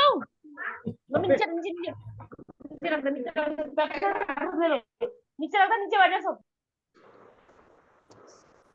सभी को म्यूट आके डिस्टर्ब हो रहा है। देखिए तपस्वी भी अधिको योगी, भगवान कह रहे हैं सकाम भाव वाले तपस्वियों से भी योगी श्रेष्ठ है। एक कर्मी, सकाम भाव वाले कौन होते हैं, कर्मी जो यज्ञ तप दान तो कर रहा है, लेकिन किसके लिए कर रहा है, मान बढ़ाई के लिए कर रहा है, मेरा नाम हो जाए, नेम फेम हो जाए ना, मुझे स्वर्ण लोगों की प्राप्ति हो जाए ना, ऐसा यदि कर रहा है तो वो कौन है, सकाम कर्मी। तो भगवान कह रहे हैं सकाम भाव वाले तपस्वियों से भी योगी श्रेष्ठ। तपस्वी साधक तपस्या तो कर रहा है वो, लेकिन किसके लिए, मान बढ़ाई के लिए। आप देखते हैं कई उज्जैन या कुंभ के मेले में कई आपको ऐसे तपस्वी मिल जाएंगे जो कांटे ऊपर अग्नि जला के बैठे, आधे पड़े लंबे पड़े वो काफी दिनों तक, वो क्या है सब कामी, वो नाम बढ़ाई के लिए करते हैं। भगवान कह रहे हैं यहाँ पर जो है ऐसे जो काम कर्मी है उनसे कौन है, योगी श्रेष्ठ है। योगी मतलब कर्म योग करने वाला है ना, कर्मयोगी दूसरे कर्म करने वाला वो श्रेष्ठ है सकाम कर्मियों से। और ज्ञानियों से भी योगी श्रेष्ठ है, जो पूरा ज्ञान तो लेते हैं लेकिन काम नहीं करते, वो सिर्फ ज्ञान तो लिया उन्होंने लेकिन कर्मयोग के प्रतीक नहीं है, वो दूसरे का कर्म करते नहीं, तो उनसे भी कौन, तो ज्ञान योग से भी योगी श्रेष्ठ है, और कर्मियों से भी योगी श्रेष्ठ है। कर्मी तात्पर्य कर्म करने वाले है ना, सिर्फ कर्म करते हैं, वो काम भी कर सकते हैं, है ना, काम कर्म करने वाले से भी योगी श्रेष्ठ है। अतः अर्जुन ऐसा मेरा मत है, अतः हे अर्जुन ऐसा मेरा मत है कि तू योगी हो जा। तू क्या योगी हो जा। कह रहे भगवान, तपस्वियों से, कर्मियों से, ज्ञानियों से कौन श्रेष्ठ है? योगी श्रेष्ठ है, तू योगी हो जा, है ना। योगी से तात्पर्य निष्कामता। आप निष्काम मतलब निष्काम लोग, है ना, सकाम कर्मी, तपस्वी और कर्मी, है ना, इन सबसे कौन श्रेष्ठ है? योगी। मतलब सभी सकाम कर्मियों से, या जो ज्ञान पूरा ज्ञान ले रहे हैं, ज्ञान मार्ग पथ के, उनके अंदर कामनाएं भरी पड़ी है, उन सबसे श्रेष्ठ कौन है? योगी। इसलिए भगवान कह रहे हैं अर्जुन तू योगी हो जा, अर्जुन तू योगी हो जा, है ना। तो इस श्लोक में जो है भगवान बता रहे हैं कि रिद्धि सिद्धि, पढ़िए थोड़ा समझते हैं इसको, और ना, रिद्धि सिद्धि आदि को पाने के लिए जो भूख प्यास सर्दी गर्मी आदि को सहते हैं, वे तपस्वी हैं, मान के लिए करते हैं ना, वो तपस्वी हैं। इन सकाम तपस्वियों से परमार्थ रुचि वाला योगी श्रेष्ठ है। इन सकाम तपस्वियों से कौन श्रेष्ठ है? परमार्थ रुचि वाला। तो शास्त्रों का विवेचन करते हैं कि ज्ञान योग क्या है, ब्रह्म क्या है, कर्म योग क्या है, वे ज्ञानी है, मतलब ज्ञान की बड़ी बातें करते हैं। लेकिन जिनका उद्देश्य सांसारिक भोग और ऐश्वर्य है, उनका उद्देश्य क्या है? सांसारिक भोग ऐश्वर्य, उनसे भी कौन है? ऐसे शब्द ज्ञानियों से भी योगी श्रेष्ठ है। निष्कामता गीता का बीज है। स्पष्ट है कि जब तक ज्ञान स्वाध्याय आदि सत्कर्म से भी यदि सकाम भाव से किया जाए तो बंधनकारी हो जाते हैं। आप मान लीजिए भगवान का भजन तब खूब करें, लेकिन आपको सकामता है, आप चाहते हैं मेरी कामनाएं पूरी हो जाए, मेरा नाम हो जाए, यश हो जाए, तो वो सब क्या सकामता वाली बात में आ गई, ये सब क्या बंधनकारी है फिर। लेकिन निष्काम भाव से किया गया छोटा छोटा कार्य भी परमात्मा की प्राप्ति करने वाला होता है। निष्कामता और परमात्मा, निष्कामता परमात्मा प्राप्ति का उद्देश्य मुख्य है ना। तो मेन बात क्या है? निष्कामता। सकाम कर्मियों से, तपस्वियों से सर्वश्रेष्ठ कौन? निष्काम कर्म वाला। तो इसमें बताया कर्मी किसको बोलते हैं। इस श्लोक में धन संपत्ति सुख आराम मिल जाए और मरने के बाद जो मुझे ऊंचे स्वर्ग लोगों की प्राप्ति हो जाए, ऐसे सकाम भाव से यज्ञ दान और तीर्थ आदि करने वाला, यहाँ ज्ञानी कर्मी और तपस्वी तीनों क्रियाएं अलग अलग है, लेकिन तीनों का भाव सकाम है और उद्देश्य है भोग ईश्वर की प्राप्ति। इसलिए योगी इन्हें श्रेष्ठ, योगी इनसे श्रेष्ठ है क्योंकि उसका भाव निष्काम है और उद्देश्य है परमात्मा प्राप्ति। सूत जी कहते हैं भली प्रकार से अनुष्ठान किया हुआ धर्म भी यदि भगवान की कथा में प्रेम उत्पन्न करे तो वह केवल श्रम मात्र ही है। श्रमेव ही केवलम, श्रमेव ही केवलम, है ना। भागवतम श्लोक आता है, इस वक्त सेनु कथा सुए न उत्पादित केवलम, है ना। यदि आप जो भी कर्म कर रहे हैं उनमें आपका भगवान विष्णु के प्रति आप में रति उत्पन्न नहीं हो रही, प्रेम उत्पन्न नहीं हो रहा, तो वो सभी कर्म क्या है? सिर्फ पूरा परिश्रम एव ही केवलम, वो क्या केवल परिश्रम ही है। तो आपके सभी कर्मों से, आपके कर्मों में निष्कामता होनी चाहिए, साथ ही भगवान को प्रसन्न करने का भाव भी होना चाहिए, भगवान को प्रसन्न करने का भाव होना चाहिए, तब आपके वो कर्म क्या है? भगवान की प्रसन्नता कारण बढ़ेंगे और वो कर्म फिर आपका योग में स्थित होगा, संता में स्थित होने में सहायक होगा। तो और बाकी यदि मैं कर्मों में भगवान को प्रसन्न करने का भाव नहीं है, निष्कामता नहीं है, तो वो क्या पूरा परिश्रम है और परिश्रम का आपको फल मिल जाएगा, बस खत्म फिर वो खेल। कहने का तात्पर्य हमारे सभी कर्मों में क्या है? केंद्र में भगवान होने चाहिए। इसी को बोलते हैं हम कृष्ण भावना भावित जीवन जीना। कृष्ण भावना भावित जीवन, कृष्ण भावना भावित जीवन से तात्पर्य आपके सभी कर्मों में केंद्र में कौन रहे? भगवान कृष्ण रहे, कृष्ण भगवान को प्रसन्न करने का भाव रहे। चाहे आप विद्यार्थी हैं, गृहिणी हैं, हाउस वाइफ, जो भी है, जिस भी देश काल परिस्थिति में है, आप जो भी कर्म कर रहे हैं, सभी कर्मों में आपके क्या है? भगवान कृष्ण केंद्र में हो, भगवान कृष्ण को प्रसन्न करने का भाव हो। और भगवान कृष्ण ने कहा है मैं सदा ही निष्कामता में उपलब्ध हूँ। आप निष्काम कर्म करेंगे, बिना कामना के, बिना फल इच्छा के, बिना कर्तापन के भाव के, अर्थात संसार हित में, दूसरे हित में, भगवान की प्रसन्नता के लिए, तो उन कर्मों में सदा ही परमात्मा उपलब्ध है। इस प्रकार कर्म करने से जो है आपके सभी कर्म कृष्णा कॉन्शियसनेस में समाहित हो जाते हैं। ये जो इसमें भगवान ने बताया, तो भगवान कह रहे हैं तपस्वियों से, कर्मियों से, ज्ञानियों से कौन श्रेष्ठ है? योगी श्रेष्ठ है, मतलब निष्काम कर्म करने वाला। तो निष्काम कर अर्जुन, तू निष्काम कर्म करने वाला योगी बन जा। अब जो है इस श्लोक में भगवान कह रहे हैं जब हमारे आध्यात्मिक कल्याण की हमारी जिज्ञासा है ना, तो फिर आगे भगवान इससे अगली बात बोलते हैं, योगियों में श्रेष्ठ कौन है? फिर योगियों में श्रेष्ठ कौन है उसके बारे में भगवान बोलते हैं। 6.46 श्लोक है, पढ़े इंद्रा जी। 6.46 योगी नाम अपि सर्वेषां ये 47 पढ़ना है ना। हाँ, योगी नामपि सर्वेषां मद्गतेनान्तरात्मना श्रद्धावान भजते यो माम समे युक्ततमो मतः। अर्थात संपूर्ण योगियों में भी, अब देखिए भगवान कह रहे हैं संपूर्ण योगियों में भी जो श्रद्धावान भक्त मुझ में तल्लीन हुआ, मन से मेरा भजन करता है, वह मेरे मत में सर्वश्रेष्ठ योगी है। ये देखिए सारे इसका अब तक का पढ़ा पर 6 चैप्टर का सार है। ये क्या है? संपूर्ण योगी में जो श्रद्धावान भक्त मुझ में तल्लीन हुए मन से मेरा भजन करता है, चाहे ज्ञान योगी है, कर्म योगी है, कैसा भी हठ योगी, ध्यान कैसा भी है वो, लेकिन उनमें क्या है? जो मुझ में तल्लीन होकर मन से मेरा भजन करता है, वह मेरे मत में सर्वश्रेष्ठ योगी है। वो क्या है? टॉप मोस्ट सर्वश्रेष्ठ योगी वही है जो निरंतर मेरा भजन करता है। देखिए मतलब जिसका मन पूरी तरह से भगवान में लग गया हो, ऐसे रसिक भक्तों का यहाँ वर्णन है, ऐसे रसिक भक्तों का यहाँ वर्णन है। देखिए मैं कृष्ण का हूं और कष्ट मेरे हैं, इस प्रकार क्या हुआ? कृष्ण भगवान में अपनापन आ जाता है। मैं कृष्ण का और कष्ट मेरे, ऐसा यदि हम भाव रखें तो इससे कृष्ण में अपनापन आ जाएगा। और मन कहाँ लगता है? मन वहां लगता है अपनेपन में। और जहां तब मन स्वतः ही कृष्ण में लगने लग जाता है, फिर खाते पीते उठते बैठते चलते जो भी क्रिया करेंगे उनमें क्या अपने को कृष्ण का ही चिंतन होने लगेगा। देखिए 5वें अध्याय के आरंभ में भगवान ने से अर्जुन ने पूछा था कि भगवान सांख्य योग और कर्म योग में श्रेष्ठ कौन सा है? पूछा ना 5.1-2 में, सांख्य योग में कर्म योग में श्रेष्ठ कौन है? इन दोनों में कौन सा योग श्रेष्ठ है? तो भगवान ने वहां कर्म योग श्रेष्ठ बताया था कि ज्ञान योग से कर्म योग श्रेष्ठ है, सहज है, सरल है ना। अब यहाँ पर भगवान से अर्जुन पूछा कौन सा योग श्रेष्ठ है, ये भगवान ने वहां नहीं बताया। कर्मयोग ज्ञान योग पूछा अर्जुन ने तो क्या इन दोनों में कर्मयोग श्रेष्ठ है, लेकिन भगवान ने सर्वश्रेष्ठ नहीं बताया। सर्वश्रेष्ठ भगवान यही बता रहे हैं। अर्जुन वहां पर अर्जुन इस बात को नहीं पकड़ पाया भगवान की बात को, कि भगवान कह रहे हैं ना कि भाई ज्ञान योग और कर्मयोग में कर्मयोग श्रेष्ठ है। अर्जुन चाहता पूछता भक्ति योग के बारे में भी, तो भगवान ने वहां नहीं बोला। तो जब तक जो है हमारी जिज्ञासा नहीं होती, हम पुरुषार्थ नहीं करते, तो भगवान कृपा का हमें पर प्राकट्य भी नहीं होता। क्योंकि यहाँ पर अर्जुन प्रश्न कर रहा है भगवान से इन योगियों में श्रेष्ठ कौन है, तो भगवान फिर सर्वश्रेष्ठ बता रहे हैं उसको कि सर्वश्रेष्ठ जो है भक्ति योगी है ना। तो यहाँ वे कहते हैं कि भक्ति योग को मैं श्रेष्ठ मानता हूँ, परंतु इतने पर जो अर्जुन इस बात को नहीं पकड़ पाए। अब भी अर्जुन इस बात को नहीं पकड़ पा रहा कि भगवान ने कहा ना भक्ति योगी में श्रेष्ठ मानता हूँ जो मेरे भजन लगाए। अब भगवान क्या है, फिर इस बात को आगे कहाँ बढ़ेंगे, आगे अगला आएगा पर 12वां अध्याय, वहां फिर इस बात को भगवान आगे खींचेंगे। क्योंकि अर्जुन अभी क्या है पूरी तरह नहीं समझ पा रहा। अर्जुन ने बस ये समझ दिया कि जो मेरा भजन करता है निरंतर वो मेरे मत में सर्वश्रेष्ठ है। भगवान ने बोल दिया एक बार, लेकिन आगे फिर अर्जुन पूछेगा सर्वश्रेष्ठ कौन है, तो फिर बात आगे बढ़ेगी। तो यहाँ पर इसमें यही बात बताइए कि जो मन मुझ में लगाकर, मन मुझ में कैसे लगाएगा?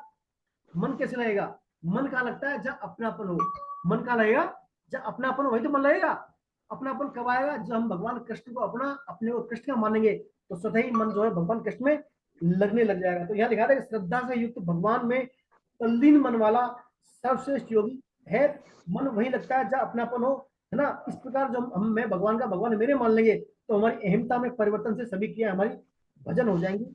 इसमें सामूहिक उदाहरण बताया, जैसे किसी लड़की का विवाह होता है, लड़की का विवाह होता है तो विवाह के पश्चात, चाहे 1 दिन 2 दिन पश्चात, यदि उस मान लिया उस सोती हुई लड़की को उठाया जाए, जगा जाए और पूछ जाए तुम कौन हो, तो वो क्या कहेगी? मैं फला सिंह की पत्नी हूँ, या ये मेरा ससुराल है, यहाँ की बहू हूँ मैं। क्योंकि उसकी अहमता बदल जाती है, उसकी अहमता बदल जाती है, वो अपना विवाह के बाद उसकी अहमता बदल जाती है। इसी प्रकार यदि भगवान के भक्तों की अहमता बदल जाए कि मैं कृष्ण कृष्ण मेरे, तो फिर सभी क्रियाएं स्वतः ही जो है भगवान के लिए होने लग जाएंगी। ये इस श्लोक में भगवान ने सार बताया है कि मुझे सबसे पसंद कौन है, कौन मेरा श्रेष्ठ योगी है, जो मुझ में मन लगाकर मेरा हमेशा भजन करे नित्य अंतर, मन और बुद्धि से मेरी प्राप्ति का निश्चय और मन से मेरा नित्य अंतर स्मरण करे, ऐसा योगी मुझे जो क्या है सबसे प्रिय है। उसके लिए मैं कभी अदृश्य होता नहीं और ना मेरे लिए कभी अदृश्य होता। कहने का तात्पर्य भगवान ने अभी अपन ने पढ़ा 1 से 6 तक, कर्म योग, ज्ञान कर्म संन्यास योग, कर्म संन्यास योग और ध्यान योग, सबका सार बोल दिया भगवान ने। मुझे सबसे प्रिय कौन है? जो नित्य निरंतर मेरा भजन करता है, वो मुझे सबसे प्रिय है। तो भगवान ने कितनी शॉर्टकट बात बताई है।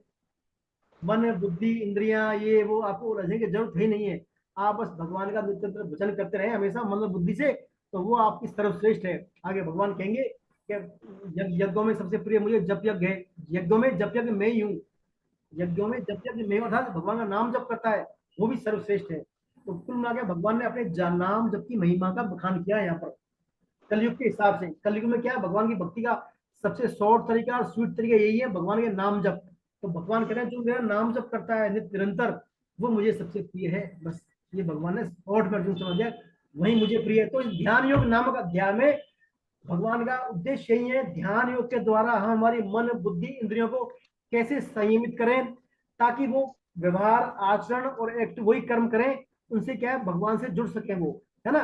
भगवान ने बार बार बताया कि आप मन को ऐसे नियंत्रण करें, वैराग्य के द्वारा लाएं, अभ्यास करें, आप जो है आसन में बिछाएं, ध्यान लगाएं, अपान प्राण वायु कुंभक रेचक पूरक ये करें और दृष्टि को नासिका के अग्रभाग को रखें, अंदर की बात को अंदर की वायु को अंदर, बाहर की वायु बाहर, इस प्रकार आप चिंतन करें, ध्यान लगाएं ना, और अभ्यास वगैरह कभी करें। ये सब बातें बताने का उद्देश्य है आपका मन भगवान में लगे, कैसे भी आपके मन में अखंड तेल धारावत भगवान का चिंतन हो, और भगवान का जब चिंतन होगा तो सदा ही आप जो है भगवान के प्रिय होंगे फिर, है ना। इसका सबका सार यही है इसमें, जो नित्य निरंतर भगवान का भजन करता है, आगे भगवान कहेंगे आप में तस्मात् सर्वेषु कालेषु माम अनुस्मर युद्ध जय मई अर्पित मनोबुद्धि माम असंशय। हे अर्जुन तू सभी कालों में सभी समय मन और बुद्धि मुझ में अर्पण कर, मन और बुद्धि को मुझ में लाकर युद्ध भी कर, तुझे निसंदेह मेरी प्राप्ति होगी। अर्थात जो भी हम कर्म करें, जो भी हम जिस देश काल परिस्थिति में जो भी कर्म करें, कर्म हम करें हमारे कर्मेंद्रियों से, लेकिन मन और बुद्धि में परमात्मा का निरंतर चिंतन चलता रहे, मन और बुद्धि में निरंतर परमात्मा का चिंतन चलता रहे। तो चिंतन से क्या होगा, हमारे मन की कलमशता दूर होगी, अंतःकरण हमारा निर्मल होगा, और अंतःकरण निर्मल होने से स्वतः ही हम जो है भगवान से कनेक्शन में जुड़े रहेंगे, भगवान से, भगवान की कृपा से हम जुड़े रहेंगे मन के कलमश दूर होने के पश्चात। तो सार ये निरंतर भगवान का चिंतन ध्यान करें हम, ये इस अध्याय में बताया है।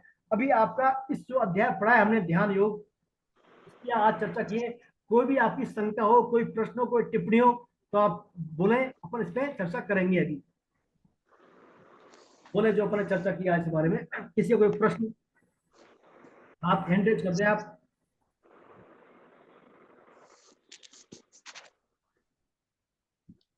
भैया छठा असाइनमेंट भेज दीजिएगा। हाँ मैं असाइनमेंट तो भेज दूंगा आपको। अब वो कब होगा, 6 अध्याय का एग्जाम जो होना है वो कब होगा? तो 23 जून को रविवार को संभावित है वो। तो वो आप समझाएंगे, उसके रूल्स क्या क्या है वो आप समझाएंगे हमें? अभी देखिए आप, अभी आपके 6 अध्याय कंप्लीट हुए हैं अभी, है ना। आज तारीख है, आज है 15 जून। अब नेक्स्ट 22 नहीं, आज 9 है, फिर 15 पड़ेगी। आज 9 है। नेक्स्ट क्लास होगी अपने 16 जून को। नेक्स्ट क्लास हाँ 16 जून को अपन जो है अध्याय 1 से और अध्याय 6 तक का रिवीजन करेंगे। आप क्या करेंगे जी, ठीक है, रिवीजन। रिवीजन करने के बाद जो है फिर जो है एग्जाम में कैसे क्वेश्चन रहेंगे, क्या रहेंगे, कैसे वो सब आप बताएंगे। ठीक है, ठीक है, ना, वो छोड़ दीजिए अभी अगली क्लास के लिए आप, ठीक है ना। ठीक। पढ़िए जो पढ़ा आज पढ़ा है इसको पढ़िए एक बार, और एक से रिवीजन करें घर जाकर। अभी आप बताएं कोई आज जो अपने पढ़ा है इस पर कोई प्रश्न आपका हो तो पहले बताएं आप, ध्यान योग के बारे में कोई आपका प्रश्न हो। ये सब क्लियर है मेरे को। तो देखिए अपने 6 चैप्टर पढ़े इसमें। पहला था विषाद योग, क्या था पहला? अर्जुन विषाद योग। दूसरा था सांख्य योग, सांख्य योग। तीसरा कर्म कर्म योग। चौथा ज्ञान कर्म संन्यास योग। ज्ञान कर्म संन्यास योग। पांचवा ज्ञान कर्म संन्यास योग। छठवा यही ध्यान योग। आप आत्म संयम योग। मैंने भैया सारे नाम याद करे हैं, सारे नाम याद कर लिए इसके। बहुत अच्छा प्रयास है आपका, है ना। अच्छा जागरूक हो गए, सक्रिय है। तो देखिए जो हमने पहले 6 अध्याय पढ़े हैं भगवद गीता के, गीता में कुल 18 अध्याय हैं। तो ये एक 3 शतक है, 6 अध्याय के 3 शतक है। अपना पहला शतक जो है अब हो गया है कंप्लीट, मतलब एक पाठ्यक्रम हो गया है। अगला जो दूसरा शतक आएगा अध्याय 7 से 12, ये भक्ति योग पर केंद्रित होगा। क्यों अंत में क्या भगवान ने भक्ति की बात की ना, सबसे प्रिय कौन है मेरे, जो नित्य अंतर मेरा भजन करता है। अब आगे भक्ति की बात होगी आज में। अब जो अगला भक्ति योग नामक शतक है, ये तो कर्मयोग पर आधारित हो गया पूरा, ये कर्मयोग पर रहा। अब अगले भक्ति योग पे अगला आएगा ज्ञान योग पर, फिर 13 से 18, है ना। तो जो भक्ति योग जो आने वाला आप सटक है, भक्ति योग वो गीता का हृदय है। वो क्या है? गीता का हृदय है वो, हृदय। मेन जो भक्ति योग है ना, ये भी महत्वपूर्ण है। तो उस पर अपन अगले उसमें करेंगे, अगले एग्जाम के बाद पढ़ेंगे उसको। अभी जो अपने 6 चैप्टर पढ़े हैं, ये गीता की नींव है। ये क्या है? ये बेसिक नींव है। ये कंसेप्ट आपको क्लियर होंगे ना, तो आपको जो है अगली बातें भगवान की बेहद अच्छी तरह समझ में आएंगी। ये सब बातें सूत्र रूप में मिलेंगी आपको। ये 6 चैप्टर की बात है ना, अगले 6 चैप्टर में छोटे छोटे सूत्रों रूप में मिलेंगी छुपी सी आपको, कि ये वही सूत्र है जो भगवान ने 2.14 में कहा था, 2.16 में कहा था, 3.45 में कहा था, 6.46 में कहा। सब बातें आपको मिलेंगी। तो मेरा निवेदन आग्रह आपसे इतना ही है, एक बार आप जो है इन 6 चैप्टर को ढंग से पढ़ लें। आपको एक बार है ना 7 दिन आपके पास, अभी जी डेली एक एक चैप्टर पढ़ेंगे तो बेहतर पढ़ सकेंगे आप। और जो मैं आपको असाइनमेंट भेजूंगा, एक से 6 का दोबारा भेजूंगा आपको, एक से 6 का असाइनमेंट, उनको सोल्व करें जी आप, है ना, सोल्व करने का प्रयास करें, देखें कैसे क्वेश्चन आते हैं। वहीं आपके एग्जाम में क्वेश्चन होंगे। आप चूंकि ऑनलाइन के क्लास के हैं तो आपकी एग्जाम भी ऑनलाइन ही होगी, होंगे। जी ठीक है। ऑनलाइन ही होगी। और जो फिजिकल क्लास में हमारे यहाँ पढ़ते हैं उनकी क्लास फिजिकल होगी, फिजिकल एग्जाम होगी यहाँ पर। जी जी एग्जाम तो हो जाएगी, एग्जाम में कोई बात नहीं, आप पढ़े। दूसरी बात, हमारी इस एग्जाम में एक संकल्प पत्र भी होगा। एक संकल्प 60 नंबर की थ्योरी होगी, 40 नंबर का संकल्प पत्र होगा। संकल्प पत्र में जो है आप मतलब आपकी क्लास में प्रेजेंट दिखी जाएगी, इसके नंबर है। आप क्लास में प्रेजेंट कितनी रही आपकी, है ना, प्रेजेंट के नंबर रहेंगे। साथ ही साथ जो है आप माला करते हैं नहीं करते, जब भगवान का जप करते हैं नहीं करते, वो भी आपसे पूछा जाएगा, उसके भी नंबर मिलेंगे। आप अपने उद्देश्य के प्रति अवेयर है या नहीं है, उद्देश्य को लिख रहे हैं नहीं लिख रहे हैं, वो भी पूछ जाएगा। आप एकादशी का व्रत करते हैं नहीं करते, वो भी आपसे पूछा जाएगा। आप हमारे और सत्संग, मासिक सत्संग या हमारे विवेचन सत्र होते हैं, इनको अटेंड करते हैं नहीं करते, उस बारे में भी आपको नंबर मिलेंगे। साथ ही साथ में आप जो है छोटा मोटा परमार्थ में जो है संतों की सेवा करते हैं नहीं करते हैं, कोई दान पुण्य करते हैं, वो सब आपको जो है इंक्लूड किया जाएगा। कहने का तात्पर्य आपका प्रैक्टिकल रूप से आपको जो है तैयार किया जाएगा, ताकि आप भगवान की भक्ति में आगे बढ़े। थ्योरेटिकल तो बढ़े ही, प्रैक्टिकल भी आपके आसपास, तो उसमें कसौटी या जांच की जाएगी आपकी, है ना, कई बातें आएंगी इसमें। तो वो मैं आपको भेज दूंगा, क्या शेड्यूल रहेगा, क्या सिलेबस का वेटेज रहेगा एग्जाम का, वो मैं भेज दूंगा। और कोई आपका प्रश्न हो, कोई बताए आप संबंधी, जो आज अपन चर्चा की वो बताए आप।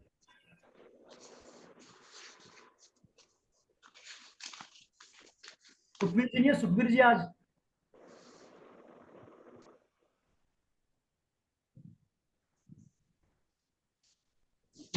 देर सुबह थे, क्लास में थे अभी नहीं। और किसी का कोई प्रश्न हो तो अपन फिर वाइंड अप करते हैं यहीं आज, है ना। जी भैया। तो देखिए, आप अगली जो क्लास महत्वपूर्ण क्लास होगी, अभी तक भले आपने क्लास अटेंड नहीं की हो तो उसको अगली क्लास में मिस नहीं करें आप प्लीज। उसमें अपन जो पढ़ाया सबका सार लेंगे पूरा, है ना, सभी चैप्टर को रिवाइज करेंगे। फिर से एक बार मौका मिलेगा आपको दोबारा पढ़ने का, पुरानी बातों को, है ना, जो अपन 2 महीने से पढ़ रहे हैं, 2-3 महीने से पढ़ रहे हैं, सभी को रिवाइज करने का मौका रहेगा। एक बार पढ़ेंगे पूरी तरह से। इसका टाइम चेंज नहीं हो सकता कि क्लास का? टाइम, क्या टाइम चाहिए आपको? अरे मेरा तो उसमें ये संलोक सेवा आयोग में ड्यूटी है पूरा संडे, सुबह से शाम तक 7 बजे फ्री होंगे। अच्छा, 7 बजे तक है। हाँ, तो फिर टाइम कौन सा ले बताइए, आपको सबको सूट करने वाला टाइम हो। तो शाम को 7 से 9 हो जाए, या तो मतलब या फिर किसी और दिन हो जाए। एक्चुअली पूरा रिवीजन है इसलिए सैटरडे हो जाए या फिर सैटरडे, देखिए सैटरडे को तो मेरी फिजिकल क्लास रहती है, तो सैटरडे को शाम को ले लें क्या? मैं सैटरडे मेरी फिजिकल क्लास हाँ सैटरडे को शाम को ले लें। सैटरडे की। हाँ आप शाम को हो सभी जाए। एग्री है सैटरडे को शाम को इसी टाइम? वर्किंग डे हाँ पे नहीं बैठ सैटरडे पाता, को हो जाए। सैटरडे को नहीं बैठ पाता? वर्किंग डे पे नहीं बैठ पाता दिनेश जी। अच्छा, अच्छा, आचार्य का भी बैंक रहता है तो मैं भी नहीं अटेंड कर पाऊंगी सैटरडे को तो। तो वर्किंग संडे डे को पे शाम प्रॉब्लम को नहीं रहती है हो ना, सकता है जॉब। सर। तो फिर ठीक है, देखते हैं, इसे विचार करेंगे, है ना, विचार करेंगे। हाँ जी। रख लिंक, सकते हाँ जी सर। अपना लिंक जो है ना, लिंक क्लास है, लिंक की अवेलेबिलिटी देखनी पड़ेगी। एक्चुअली इस लिंक पर कई क्लास होती है ना, इस लिंक पर कई क्लास होती है अलग अलग टाइम के हिसाब से, तो अपना जो लिंक कब फ्री है ना, वो भी देखना पड़ेगा। और बाकी फिर ऐसा करेंगे, मैं आप जो है जो अटेंड नहीं कर पाऊंगा रिकॉर्डिंग भेज दूंगा इसकी, फिर है ना, उसकी मैं आपको रिकॉर्डिंग उपलब्ध करा दूंगा, फिर क्या होगा, है ना। करेंगे प्रयास, ऐसा समय ठीक। करेंगे ताकि सबको शूट करे, है ना। पहले तो लिख ही देखो लिंक कब खाली है अपना, फिर उस हिसाब से देखेंगे। या संडे को 7 से 9 हो जाएगा तो क्या एग्री है, या 7 से 9 आप, हाँ है ना। 7 से 9 तो ठीक है सर। चले, मैं देखूंगा लिंक खाली होगा ना, तो 7 बजे बात हाँ करेंगे, क्योंकि वो 2 घंटे से कम में कर हाँ देंगे तो ना, रिवाइज ही करना है उसमें, है ना, कर लेंगे। हाँ जी। चलिए, और कोई बात, और कोई बात और बताएं आप। दिनेश जी 6 चैप्टर का जो अभी एग्जाम कब होगा हमारा ऑनलाइन वाला जो आप बता रहे थे अभी? 23 जून को 23 जून को 23 जून नेक्स्ट संडे को 2 संडे है आपके पास, अगले संडे और कमिंग ऑफ नेक्स्ट संडे। जी जी ठीक है। कीर्तन करते हैं, वर्तन कीर्तन करते हैं 3-5 मिनट के लिए, है ना।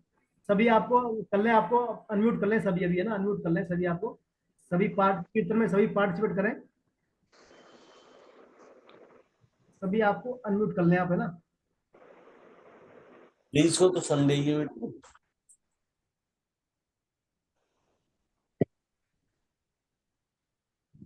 अनम्यूट कर लें सभी, आपको अनम्यूट कर लें।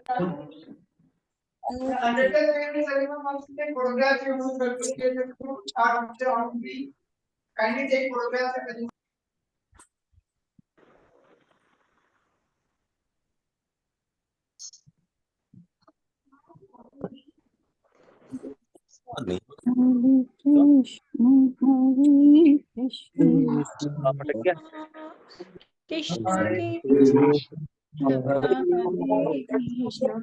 काम दादा कर लिया तूने। हरे कृष्णा कृष्णा कृष्णा हरे हरे, हरे हरे राम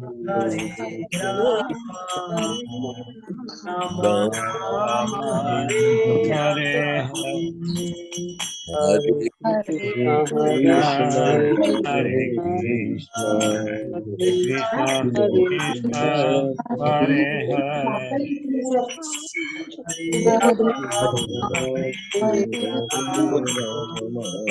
हरे हरे हरे राम राम राम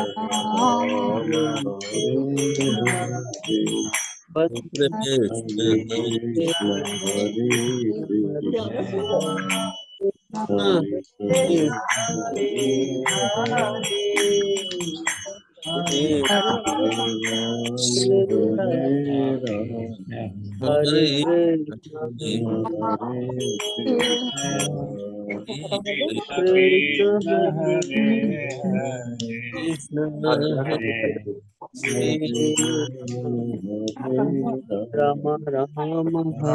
हरे हरे हरे कृष्ण हरे कृष्ण कृष्ण हरे